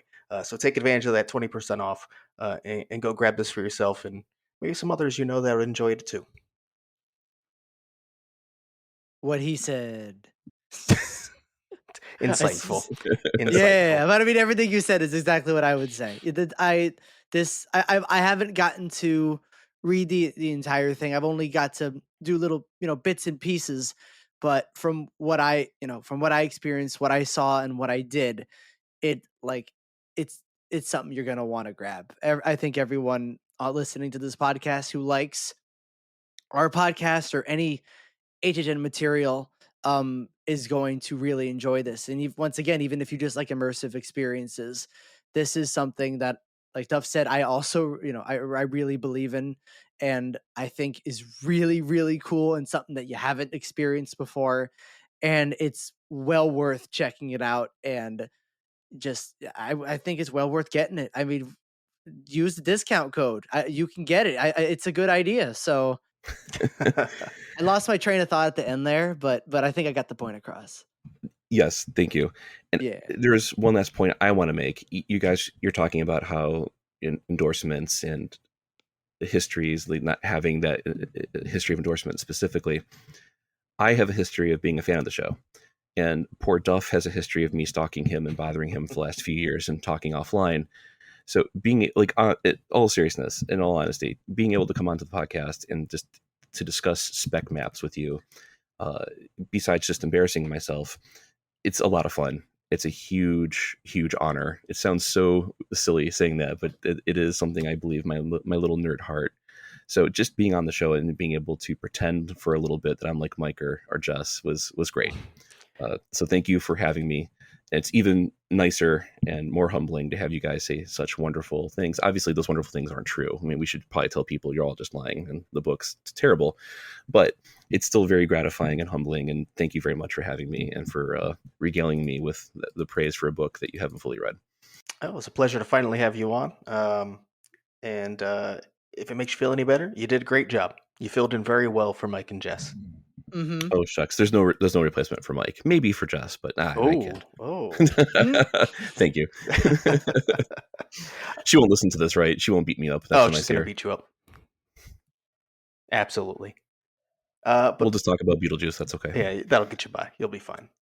But I guess this is basically where we're going to wrap it up. So for one last time, Mark, if you want to tell the people where they can find you, or I guess more importantly on your end, anything about Horrors Untold, floor is yours. Yeah, I don't think people want to find me. I'm a boring middle-aged guy. I post pictures of my kids. I don't think that's too exciting. So instead, I would recommend going to horrorsuntold.com. We're on Blue Sky now. We're on a whole bunch of different platforms as well. So you want to hunt us down. No pun intended for dear poor hunter who dies. We tend to do some crazy things. We have some serious things. We would love to be able to get into doing some more mysteries and puzzles that are extensions of the book itself.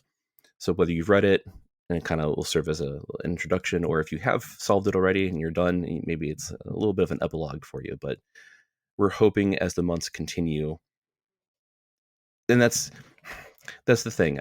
I'm trying to decide here how much is teasing and how much is overselling and how much is overpromising. But we don't plan on going anywhere for this year and next year and the year after. We want to keep providing material that will entertain and hopefully distract during the long off season. So we are trying our hardest to create something of an overarching story within Facebook groups and social media platforms and everything else. So we're trying a grand experiment, not only in book form, but a little bit wider than that too. So stick around, I guess. Hopefully, Okay. we'll see. I'll be here at the very least. So you got me. You got me. But if you do want to follow HHN365 as well, that's going to be Twitter, Instagram, Blue Sky, YouTube, Threads, everything at HHN365, except TikTok, which is HHN365pod. Join our Discord, which we referenced many times on why you should join it, because it's a lot of fun if you like talking about Halloween Horror Nights. The link will be in the description. Our merch shop at HHN365.com. And if you want to join us here on the show, that's leaving a voicemail at 407-906-4134. And that's all for this week. And until next week, hopefully next week, we will see you in the streets.